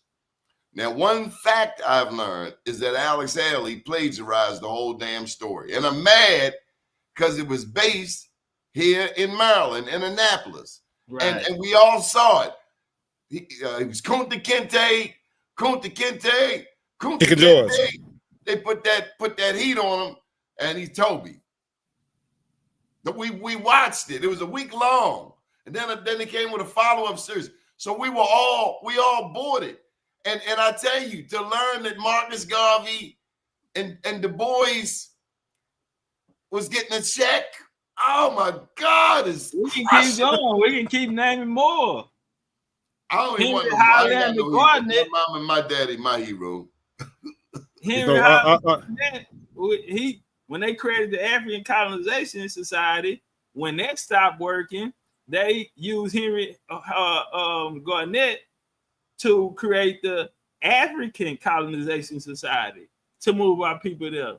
So the same that when people went buying into the African Association, I'm guilty. Here comes Dr. John Henry Clark speaking in our place. And we worship him as a master teacher when his family was of Indian origin. I can play a tape right now. Renoko Rashidi, Cherokee, Booker T. Coleman. He had like 4 or 5 different tribes. Leonard Jeffries, his mama told him to teach Powhatan history. His grandfather wanted an Indian burial. He said, I can't right now, Mom. I'm working with Alex Haley. We have who else? The list goes on of all of these master teachers of Pan-Africanism acknowledging that their family come. Professor James Miles, Chicora Indian, say he swept the grave sites of his family on their land in South Carolina, the Chicora Indians. But later they found out Shaka Amo said he watched Roots and discovered he was an African. But when they were a child, when we're at the age of understanding, we're told that we have American Indian heritage. But when we go out into the world, we're taught that the way that we speak is not proper English or the way it's being spoken. Like me, I'm 2nd generation from the country, so some words you might not understand, but I don't speak King English. I speak Indian English. So my thing is this: the people that they gave them to us for a reason, because they were one of them. They helped them bring about everything that happened to us. I always tell people it wasn't YT people who did this to us, as we spoke with Gunnar Beck the other day, and he had to admit it. The people that did this to us that looked like us. The problem was they put us all in one political basket and labeled us as Black, African American, these terms that they created for us to group us in one population, when the truth of the matter is we all have individual stories.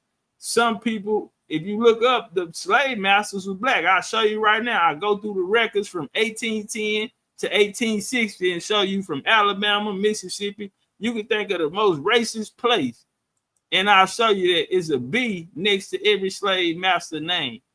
So where are these white slave masters? When they speak about Native Americans had us enslaved on the Trail of Tears, we go back through the records of Indian Territory, there's a B by every slave master name. These are things that I have found throughout my research that I can What's it for? Without a shadow of doubt.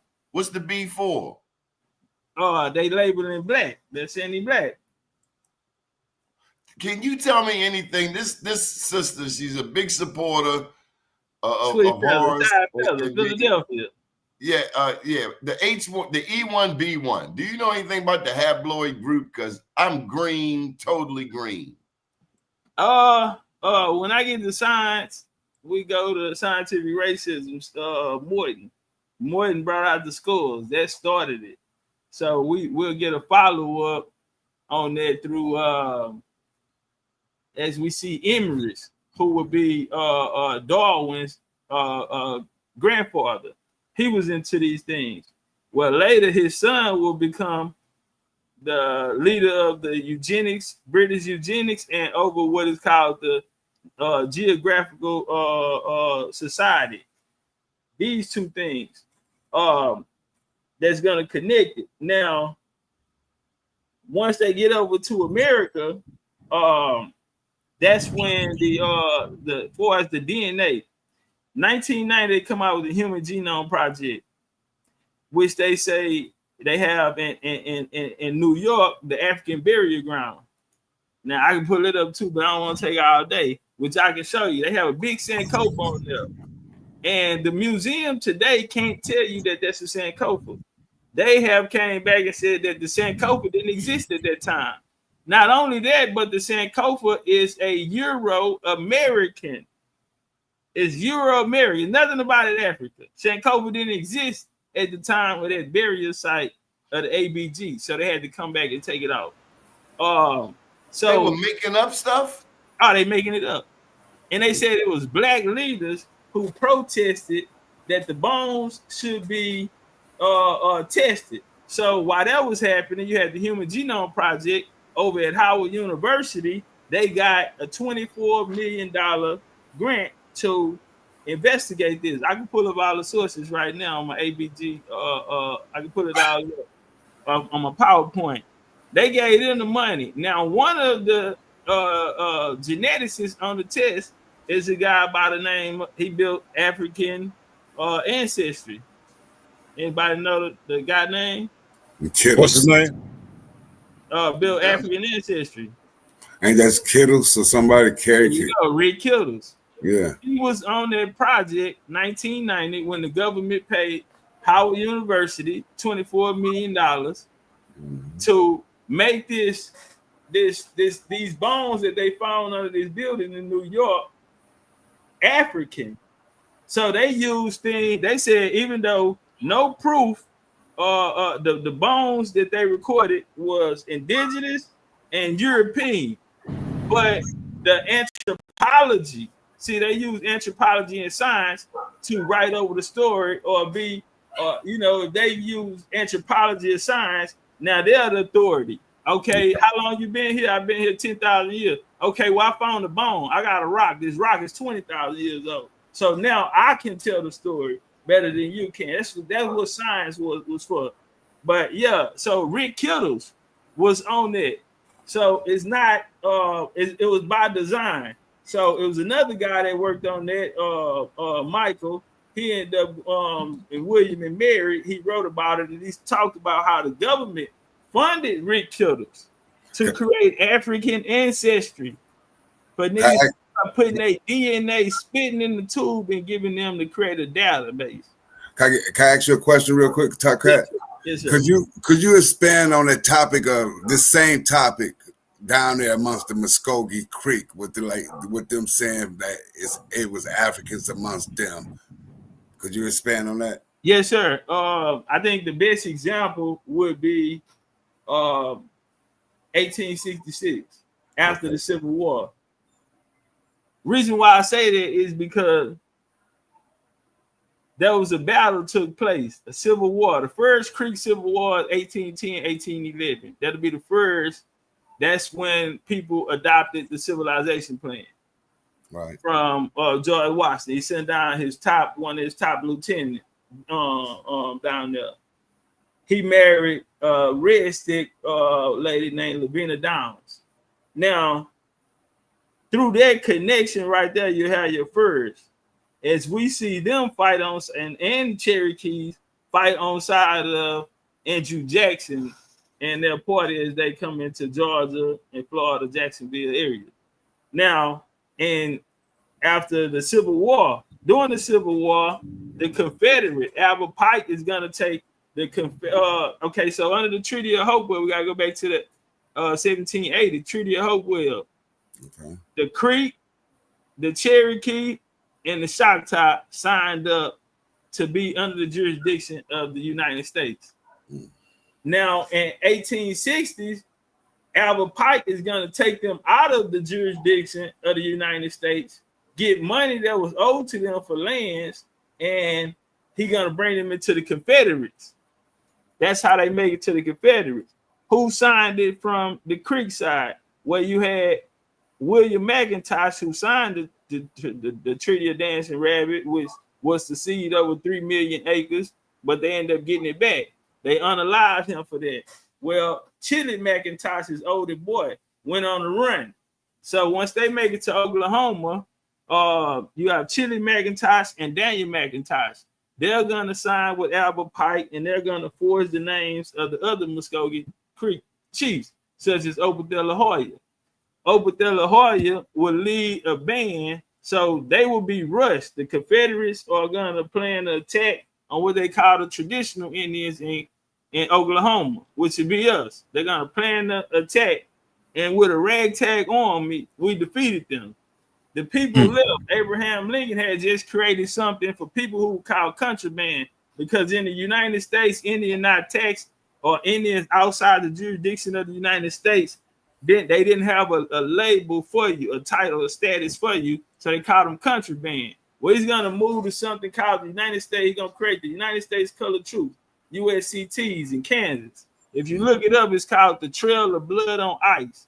Well, the Creek Indians, Cherokee, Choctaw, they're going to go to Kansas and fight in the 1st and 2nd Infantry of the USCTs, and they're going to defeat the last Confederate general, which is Stan Wadey, who was a part of the Treaty Party back, the Treaty of Chota back in Georgia, of Major Riggs. This is going to be his family member. Major Riggs was unalive, Buck Wadey, right? Yeah, and John. Now, the only one got away was Stan Wadey. Stan Wadey will be the last general captured, and that's going to end the Civil War. Now they come back to the table. Now they created the 14th Amendment to bring them into citizenship if you would denounce your tribe. Now, for those who stayed in their tribe, they created something called the 1866 Treaty. In that treaty, on the 2nd, you have Article 2 and Article 4. Article 2, they speak about Africans who have no interest in the land. Not until 1870 will Africans even have the ability to do that. This is 1866. Now they're going to come back March 22nd, 1870. March 22nd, 1870, and they're going to create another treaty with them, which states the same. In Article 4, it says the freedmen. The freedmen got 100, we speaking about Creek, they got 160 acres in Indian territory. They didn't have this is no Native Americans or nobody. This is yours, because the Native American wasn't there. That's why none of their names are on the list. So this is what we can prove. March 22nd, 1870, they make a new treaty saying the same thing. Now, what they just done with the Creek Indians down in Oklahoma, they went under Article 2, which give them no interest in the land. As we see Sarah Rector, there's a movie coming out next month with her. She was the richest lady in the world. She was 9 years old when she was the first millionaire. Can I bounce a question to you real quick? Yes, sir. Yes, sir. Now, this is personal to me because my family come from a place called Coosa in Alabama. And we was there prior to the 1832 treaty. And we was there when Andrew Jackson came along. The people that enslaved my family were the ones that settled the place with him building that federal road from Washington, D.C. to Louisiana down there. Yeah, for 1803, federal road came in 1807. Right. So I can connect my line to the 1790 Treaty of New York when Alexander McGillivray from the society. Right. Hold on, my bad, OG. Watch this here. I want you to understand something. Alexander McGillivray, his mother was was a Cosati Indian. That's what Right. I am. Now the Alabama and we got Cosati something are in the common. same. We got Exactly. something in common. Because hold on, I'm gonna say this here: the Cosati and the Kusa are the same people. Right, all the way from South All right, Carolina. I just want to throw that in. I'm with it because Okay. I know that in the Carolinas we would spell KUSA, and then we could start COOSA when we got You to get us in Alabama. Florida too. We were the first with the Temuco and the enslaved YT people here. That's a fact. I know you probably heard it. See, your research is in depth, so I'm just not getting clarity of my position of it all. I know that William McIntosh, that Lower Creek, got a case in like 1817 with Reuben Jordan that was a slave master of my family. And we stayed behind while the other ones walked out to Oklahoma. So we got land allotments right there in Alabama because, you know, it's 18 counties in Alabama that was Indian territory when the other ones walked out to Oklahoma. Yeah, exactly. Some hid in the mountains as well. Right. So this is where I'm at. This is the quagmire where I'm at because I'm learning. I'm learning the slavery thing. Then I'm learning that, hey, not only that I'm Muskogee or this Alabama tribe, that we come from the head mother town. We still got land right there today. We never left. You get what I mean? And this is what I'm trying to express to people.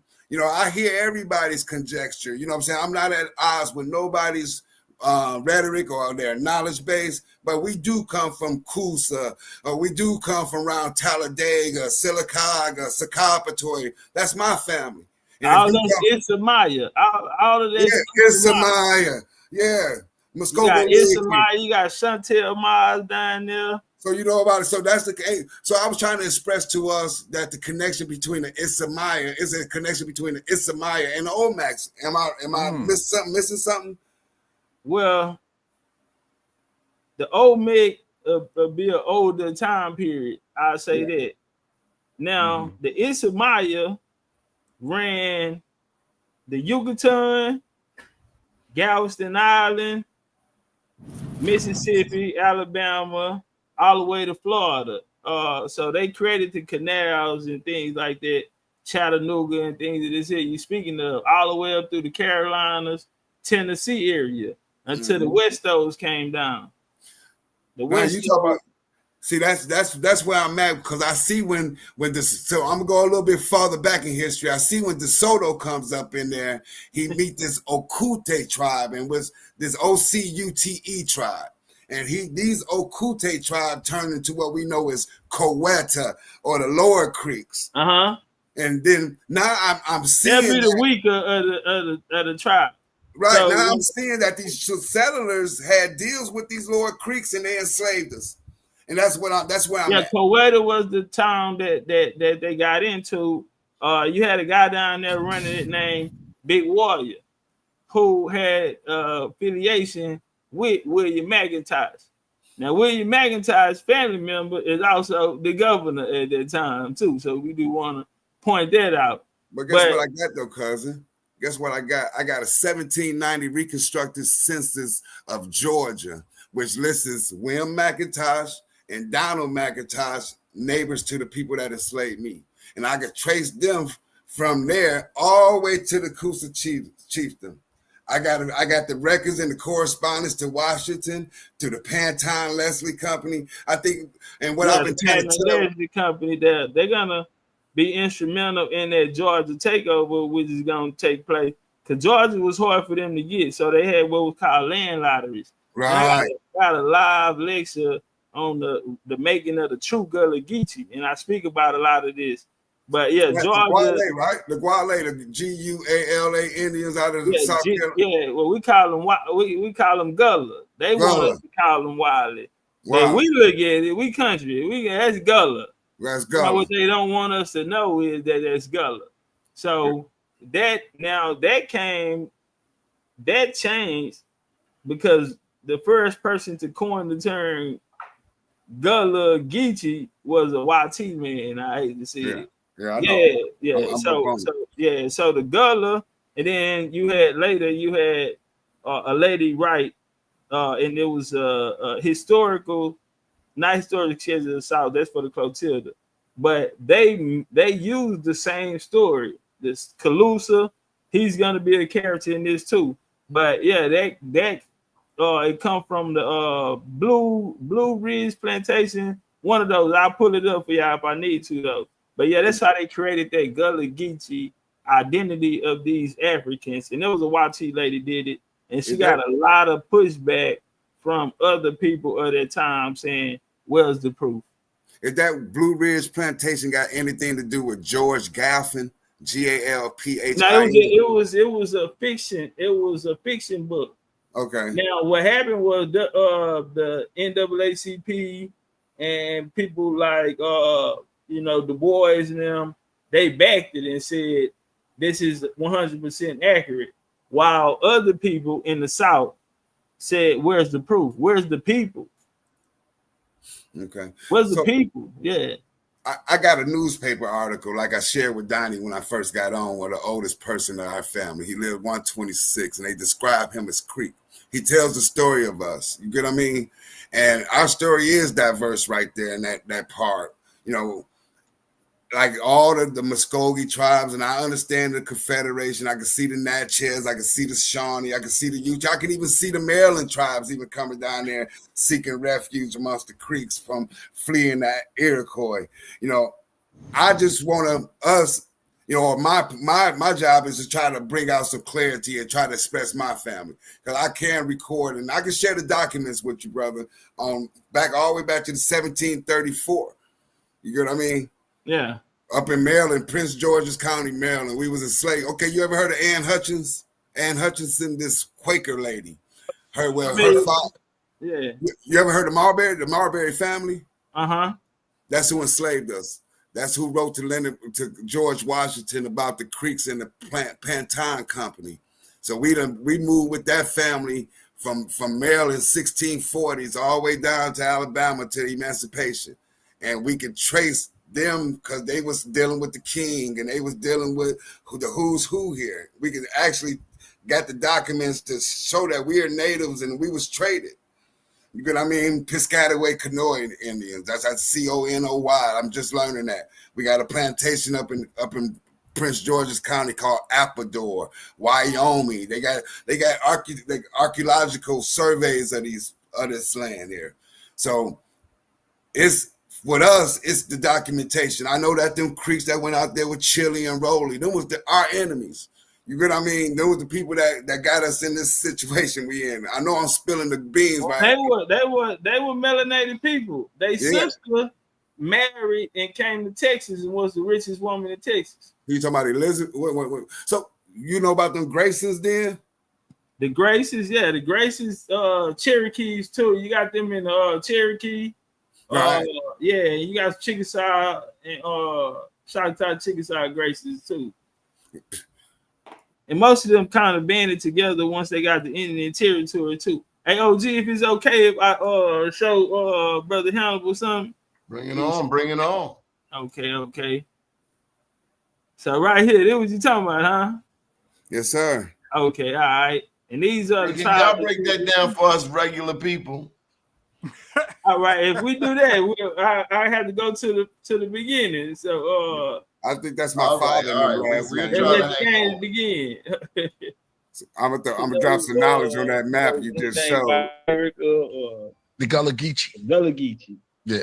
All right. What's your question on the Gullah Geechee? Were they always here? Where were they located at? And was this their land first? I hate to break it to you. And shout out to my Gullah Geechee out there, man. Y'all don't understand no big Indian business. I gotta tell you. About to turn up a little bit. Come on. All right. There's no such thing as a Gullah Geechee. The Gullah Geechee was made an African story created by white people, for one, okay? And we're going to name some names tonight. So the Gullah Geechee are people off the Sea Island. It is stretched through Georgia up through South Carolina. 1526, the Spanish came over. It took them 8 attempts until they finally established themselves in Florida. And they had the help of Timucuan Indians. These Timucuan Indians, they were seafaring people. They were melanated people, just like us, copper people. You had Arawak, Taino. These are people out of the islands. I-80, Jamaica, Cuba played a great part. So you had different tribes like the Mayaka. You had these different people, and they built on Lake Okeechobee. So right there, what I'm doing is building up this area that they say that the Gullah Geechee are coming from. We started with the Spanish coming over in the indigenous tribes that was in that area. So Jacksonville, 1563, you would get Fort Caroline. The French would show up with Rabat. So they'll leave their settlement to be dismantled by 1865. On the Spanish 8th attempt, they will finally establish San Marcos, which would be built under Indian slavery of the Smookman Indians. Like I said, these people built the shell mounds. They weren't necessarily agricultural. They built on the sea. They also were a stock of Mayans. You had Chippers Mayans out of Guatemala. You had Itza Maya, the Chantal Maya. So back then, Florida, it was much closer back then because some of that land is underwater right now. So you had the whole Gulf right there. Well, all the way up to Sea Islands, you had a big nation there called the Escamouco tribe. This nation fought off the Spanish settlement. But where they end up settling there, and they'll rival those in the Sea Islands of South Carolina, where it's all going to start. So the British is going to come, and May 14, 1607, Jamestown, Virginia is named after King James of the Bible, which is a black man, 1603, united the crowns and ruled Scotland, Ireland, and England. Now, these are black people. This is the Stuart family. They're going to come from the Tudor family, which is Queen Elizabeth I. After she passed away, her cousin James, King James, took the crown. They'll settle in Virginia. The charters in the 13 colonies will be passed out by people that look like us. So you had Charles I, who will go through the English Civil Wars and die. Oliver Cromwell and the Protestants who killed him. His son, Charles II, who Charleston, South Carolina is named after, which is very important because this is what these Gullah Geechee people are going to be said to populate. So Charleston, South Carolina in 1670, that fort will be created and is named after King Charles, known as the Black Boy King. After he will come back to the throne, they get New York from the Dutch, which was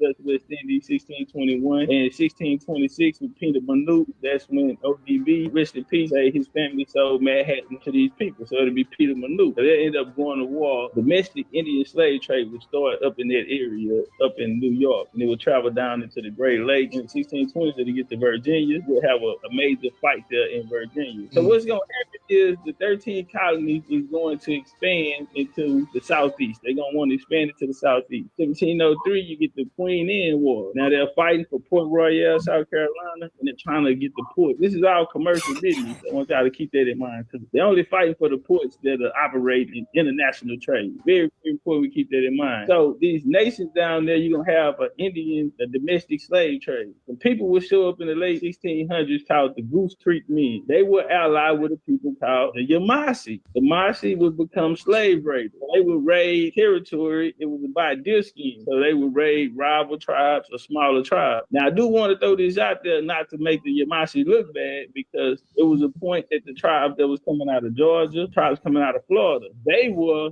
at a point kidnapping people out of this area and bringing the Yamasee in the slaves. So now the tides have turned once the British got there for us. This population that's going to be down there in the Sea Islands is going to grow out of this. Tuscarora War, 1711, 1713, 1715, you get the Yamasee War, and 1739, you get the Stono Rebellion, which they say happened by an African named Jeremy, and he kidnapped and ran away, all bullshit. All of the maps, there's a nation called Stono that actually traded in that area of Charleston, all the way through the 1600s. In the 1680s, they went to war with them for their territory. They were like a thorn in their side. In 1740, they passed the Negro Act, which put them in the servitude and put laws on these individuals for this ride that the Indians caused in 1739. So we're going to get to 1754 is the French and Indian War, 1763. The French will lose all of their trade port to the British. In 1733, James Oglethorpe will come over, who was a defender of the Stuart family, the Jacobites, and found in Darien County, Georgia, and then they'll get Savannah. This will give them an opportunity to attack Florida now. Very important, walking it down. Long story short, the Indians that migrate down into Florida and Georgia area, they'll be attacked by Andrew Jackson. They wanted this area down there because they were moving from deer skin. It went from beaver pelt to deer skin, and now it's moving to agriculture. So we get down here, this population of Indians are moving downward into the south, getting away from this encroachment or these Indian raiders. And so they're going to make a confederation together to come together. In 1803, you get the Louisiana Purchase. 1807, you get the Federal, you get the First Creek Civil War down there. You had a Red Stick War first, that's the Creek. And then in 1815, you got Fort Mill, Horseshoe Bend, and you had Fort Jackson. Those that lost in Georgia and Fort Jackson went to Florida in 1816, they became what's called the Seminole Indians. So you have these people that came and amalgamated together, different nations that was there, who was going to fight off this newly United States 13 colonies who looked to expand. And so they wanted to come down and control the resources. Now let's fast forward. Let's get into the real information. The first person to ever mention a Gullah Geechee was a guy by the name of John Bennett, a white boy. He was an American author who was best known for children's books. He wrote and illustrated some, especially drawing from the Gullah culture. He is considered to be the leading figure of the Charleston Renaissance. The next time we hear what is popular for, later they'll call him Gullah Geechee. Now you have the Ogeechee River down there, which the name Geechee actually derives from. So it's not coming from Africa. They said it comes from Angola. That theory came from a fiction book wrote by a white woman named Julia Peterkin. This is going to be created in the 20th century when they're going to start Africanizing things. Now, with the Gullah Geechee, you're going to have a program that's going to come through called eugenics. Now, the eugenics program is going to have an offspring program that's going to fund a guy named Franz Boas, who's the father of anthropology in America. Franz Boas is going to have his student is going to be a guy by the name of Melville Herskovich. He's the father of African studies. Okay, he's a white who's the father of African studies. I want people to understand this here. It wasn't a black man that came and told you that you had a culture and your culture was Africa. It was this guy. So at the time, you had philanthropists come out. So you had the Peabody, starting with the Peabody. After the Civil War and the Reconstruction era, they're going to get together with these bankers and they're going to take over the Collegiate Institute. They're going to get all of these teachers on the payroll so much to the Senate had to step in and make everyone open up the files to see who was on payroll. Because what they did was came in and reconstructed history. So you had Rockefeller create the University of Chicago. A lot of quote unquote black leaders will go through this University of Chicago, where they basically went in there and reconstructed history. And this is what Afrocentrism comes. And so now this history, this lost history of the black man, this is where we're gonna start getting all of this history from. This African knowledge history from Africa, the slave stories, and all of these, such as the Gullah Geechee, right? Now Melville Herskovich is gonna have a student by the name of Lorenzo Dalturni. He's gonna be known as the father of the Gullah Geechee. He's going to go around to collect data in different areas on these people. Now, he said he heard a Christian song called the Word Shout Song. And he said this is the connection that he made and said that the language that he heard from the people in the Sea Island is the same as the people in Africa. Now, before he died, he didn't make it. What had to happen was a white boy had to come. Joseph Apollo. He's going to come back in the 80s and say that he deciphered it and he's figured out the missing piece that Lorenzo Dalturni and Melville Herskovich was missing because they was using the Christian hymn in the 90s. This is who they're going to give it to. So your Gullah Geechee, I'm sorry, these are the founders of your Gullah Geechee, white folks. And it's not a problem with it, but they Africanized the story that was really happened to the indigenous people here. Damn. Like the channel, like and subscribe. Do share. Planet Wells. Yes. Is your mind blown, Planet? Can you hear me? Yeah. Okay, because I didn't know, because I was trying to talk a lot of times and, whatever. But first, Chief Top Cat, hey, I feel you, yo. I said that earlier. Okay, I got love for you. All right. But the complexity of our story is so complex and has so many different avenues. So many different avenues, So we have to have our love and our patience for all of us. Yeah. And but this is quality information, and it's information that I feel in my spirit as well. And as always, I got love for everybody that tunes in to the Danny Glover Show. All of them. So Big Chief, why did they want to do this historical move? Was it planned? Did they sit at a table, or they saw somebody doing it and say, well, let's run with it this way. I mean, what do you deduct? Every treaty was signed by a Mason. Every single treaty. If we start with the Treaty of Fort Pitt, if we go into the Treaty of Easton, which is going to create the Sons of Tammany, which is going to end up in the Order of Red Men, what Gunnar Beck was speaking about the other day, and the Order of Pocahontas. Well, on our side, you're going to have the Masons and the Eastern Stars, which was created at the same time as the Order of Pocahontas. Why did they do it? Well, it was people that looked like us. Now, they wanted our resources, especially those in the southeast. As I said, they moved from beaver pelts, which would have been from the Iroquois migrating to the Great Lakes, coming back. That's the beaver pelt area. Once they get down to Virginia, in Carolina, it's the deer skin. But when they turn their focus down to the richest place in America, which would be the southeast, the deep south, it was agriculture. And so we feeding the world. This is where all the mounds are. These are ancient people, and they even use their military. That the military force of the Southeastern troops, after they created the Buffalo Soldiers and the Scouts, the military will adopt it.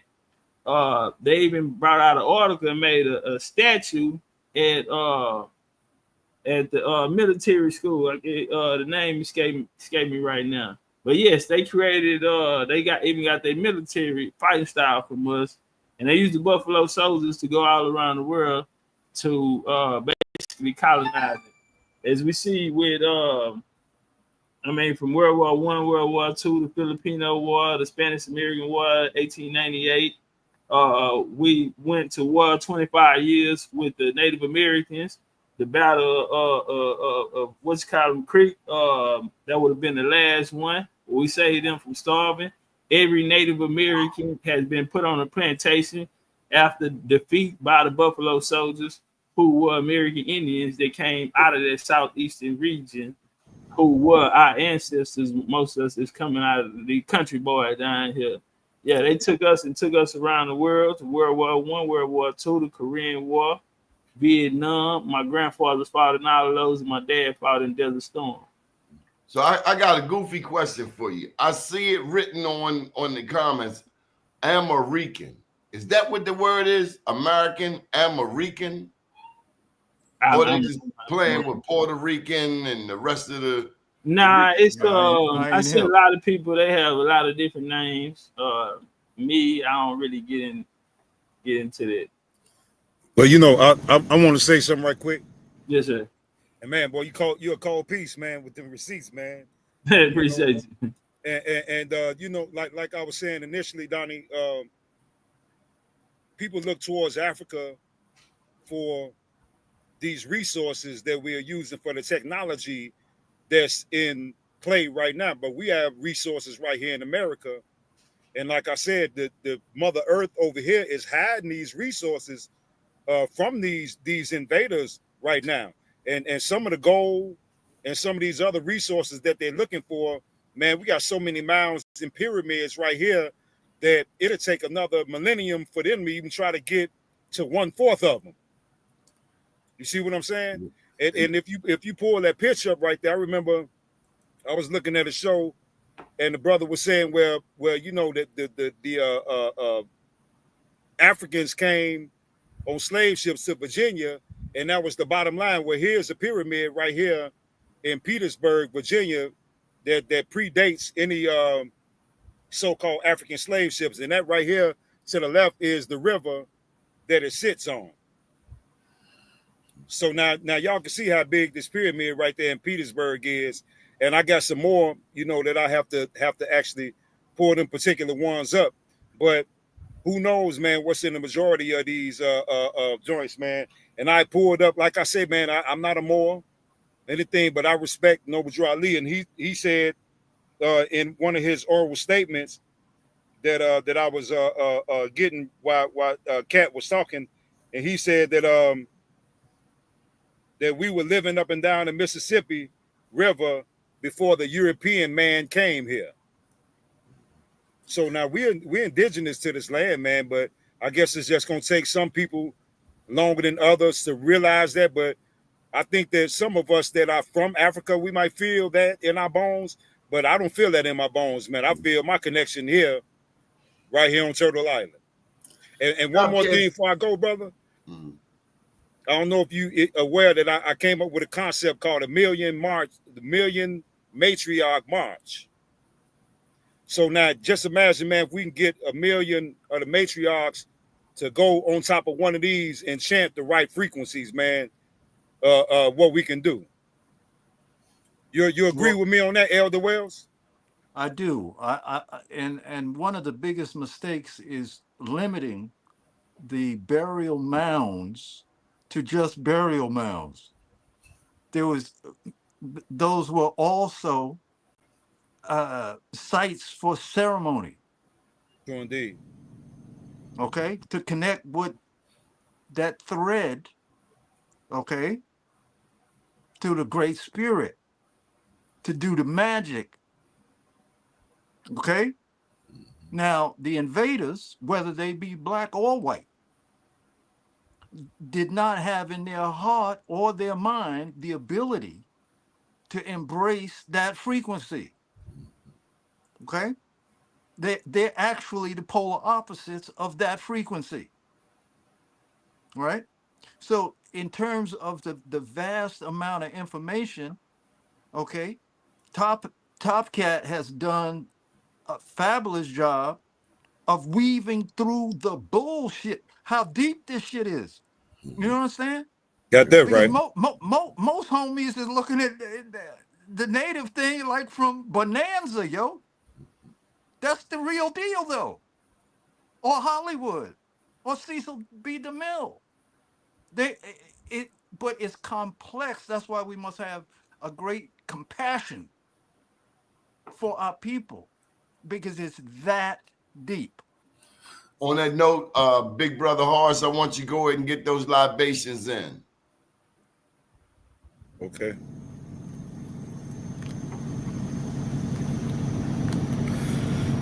All right.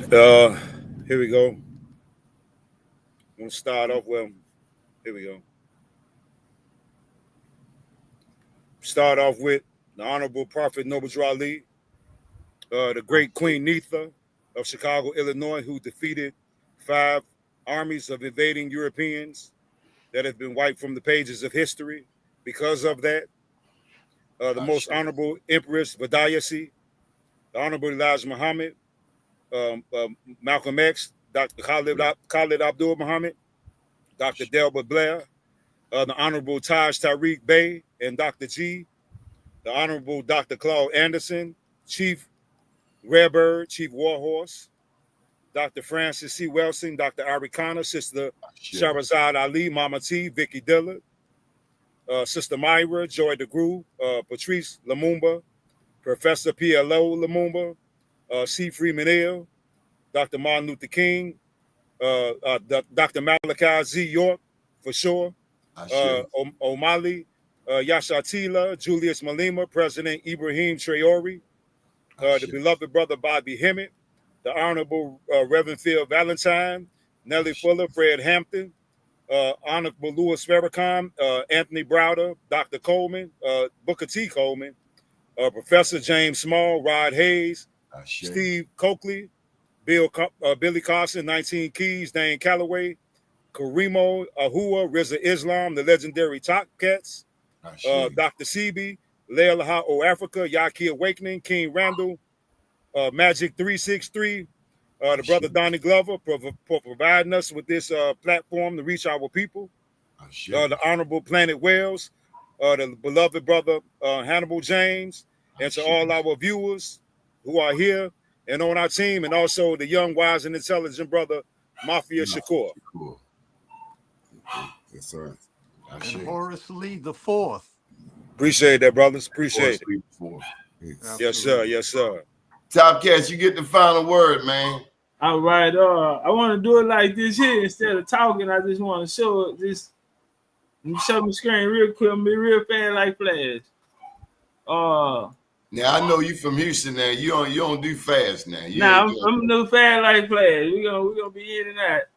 So I just want to show. I don't want to be redundant, Top Cat, but I got big love for you, my brother. Yes, sir. Appreciate you, Elder.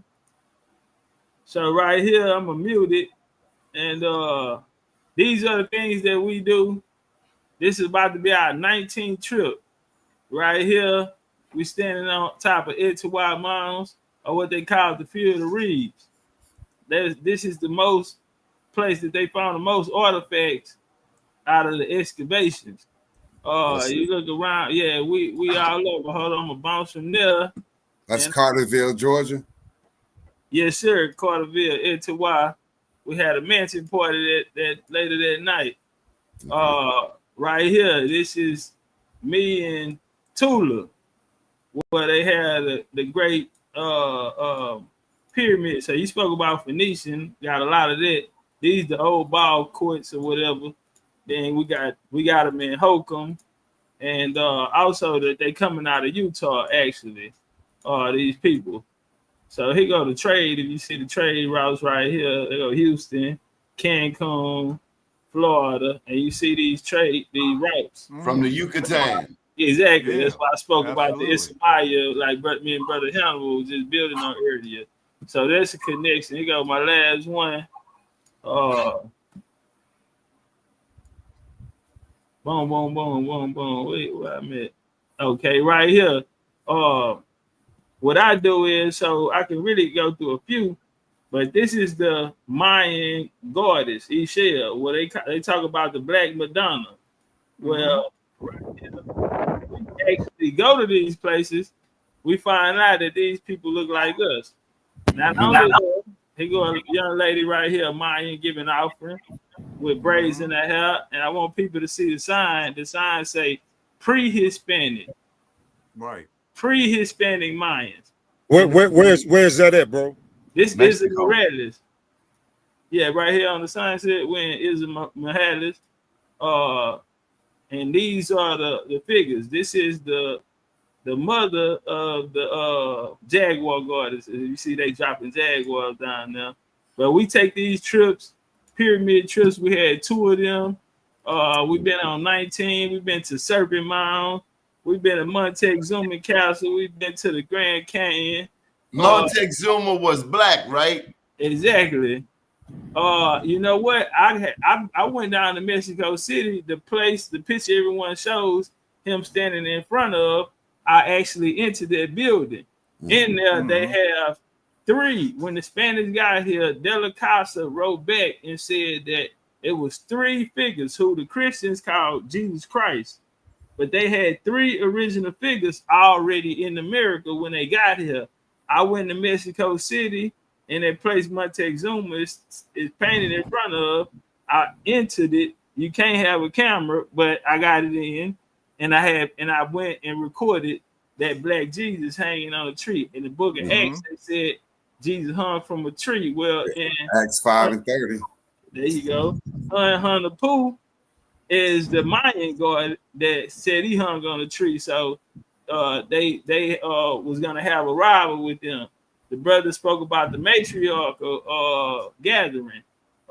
This is us gathering on Stone Mountain. This is Billy Carson, Rich. Yeah, I saw that one. I saw that one. This is man, that's powerful, man. This is what we want to do. This is what we want to bring back. We want to bring this. Right. The Black Indian himself. Right. Welcome, legendary Top Cat. Yeah, we want to bring these type of things to life. You know what I'm saying? And, have more of these gatherings like this here, and this gonna raise the consciousness and the imagery, what the people are seeing. Brother Rich just dropped a short film on Empire 363. If y'all haven't saw that, y'all go check that out. I sent it to everybody. Okay, Planet. Yeah, so that was pretty dope. And then we have a larger one coming. So I think January or February we'll all meet up in Atlanta. and we're gonna try to bring out everybody, and we're gonna watch the whole movie just of us. But we want to bring other minds and creators and people to tell these stories that they actually can tell the stories that happen, and we can put it in imagery so the people can see it. And so I leave with this here, man. Genealogy is the highest form of spirituality. Because it allows you to worship that in which you come from. It's the only thing that allows you to worship that in which you come from. What you're made up for, you wouldn't be here without. As we look through our genealogy, we become historians. We find out we become my story, and I'm sorry, instead of his story. The knowledge of the world is good to know, but knowledge itself is the greatest tool or the greatest gift that anyone can receive. And it can be unlocked through genealogy, tracing your steps, finding out who you are, where you are, your contributions. And I think that'll make you a better person. And if we could put that in the minds of the people and the minds of the children, I think we'll have a better world in 100 years. Most definitely.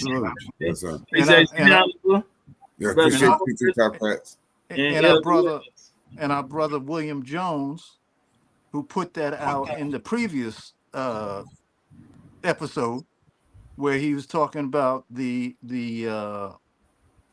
beauty and the grace of our stories. So I want to shout out to that brother for sure. For sure, okay. For sure. All right, Danny, I gotta get out of here. They waiting on me. All right. Peace and blessings. Appreciate y'all allowing me. All right, Top Cat. All right, OGs. Thank you, everyone. Like and subscribe. Good evening, world. Thank you. Peace, brother. Sorry.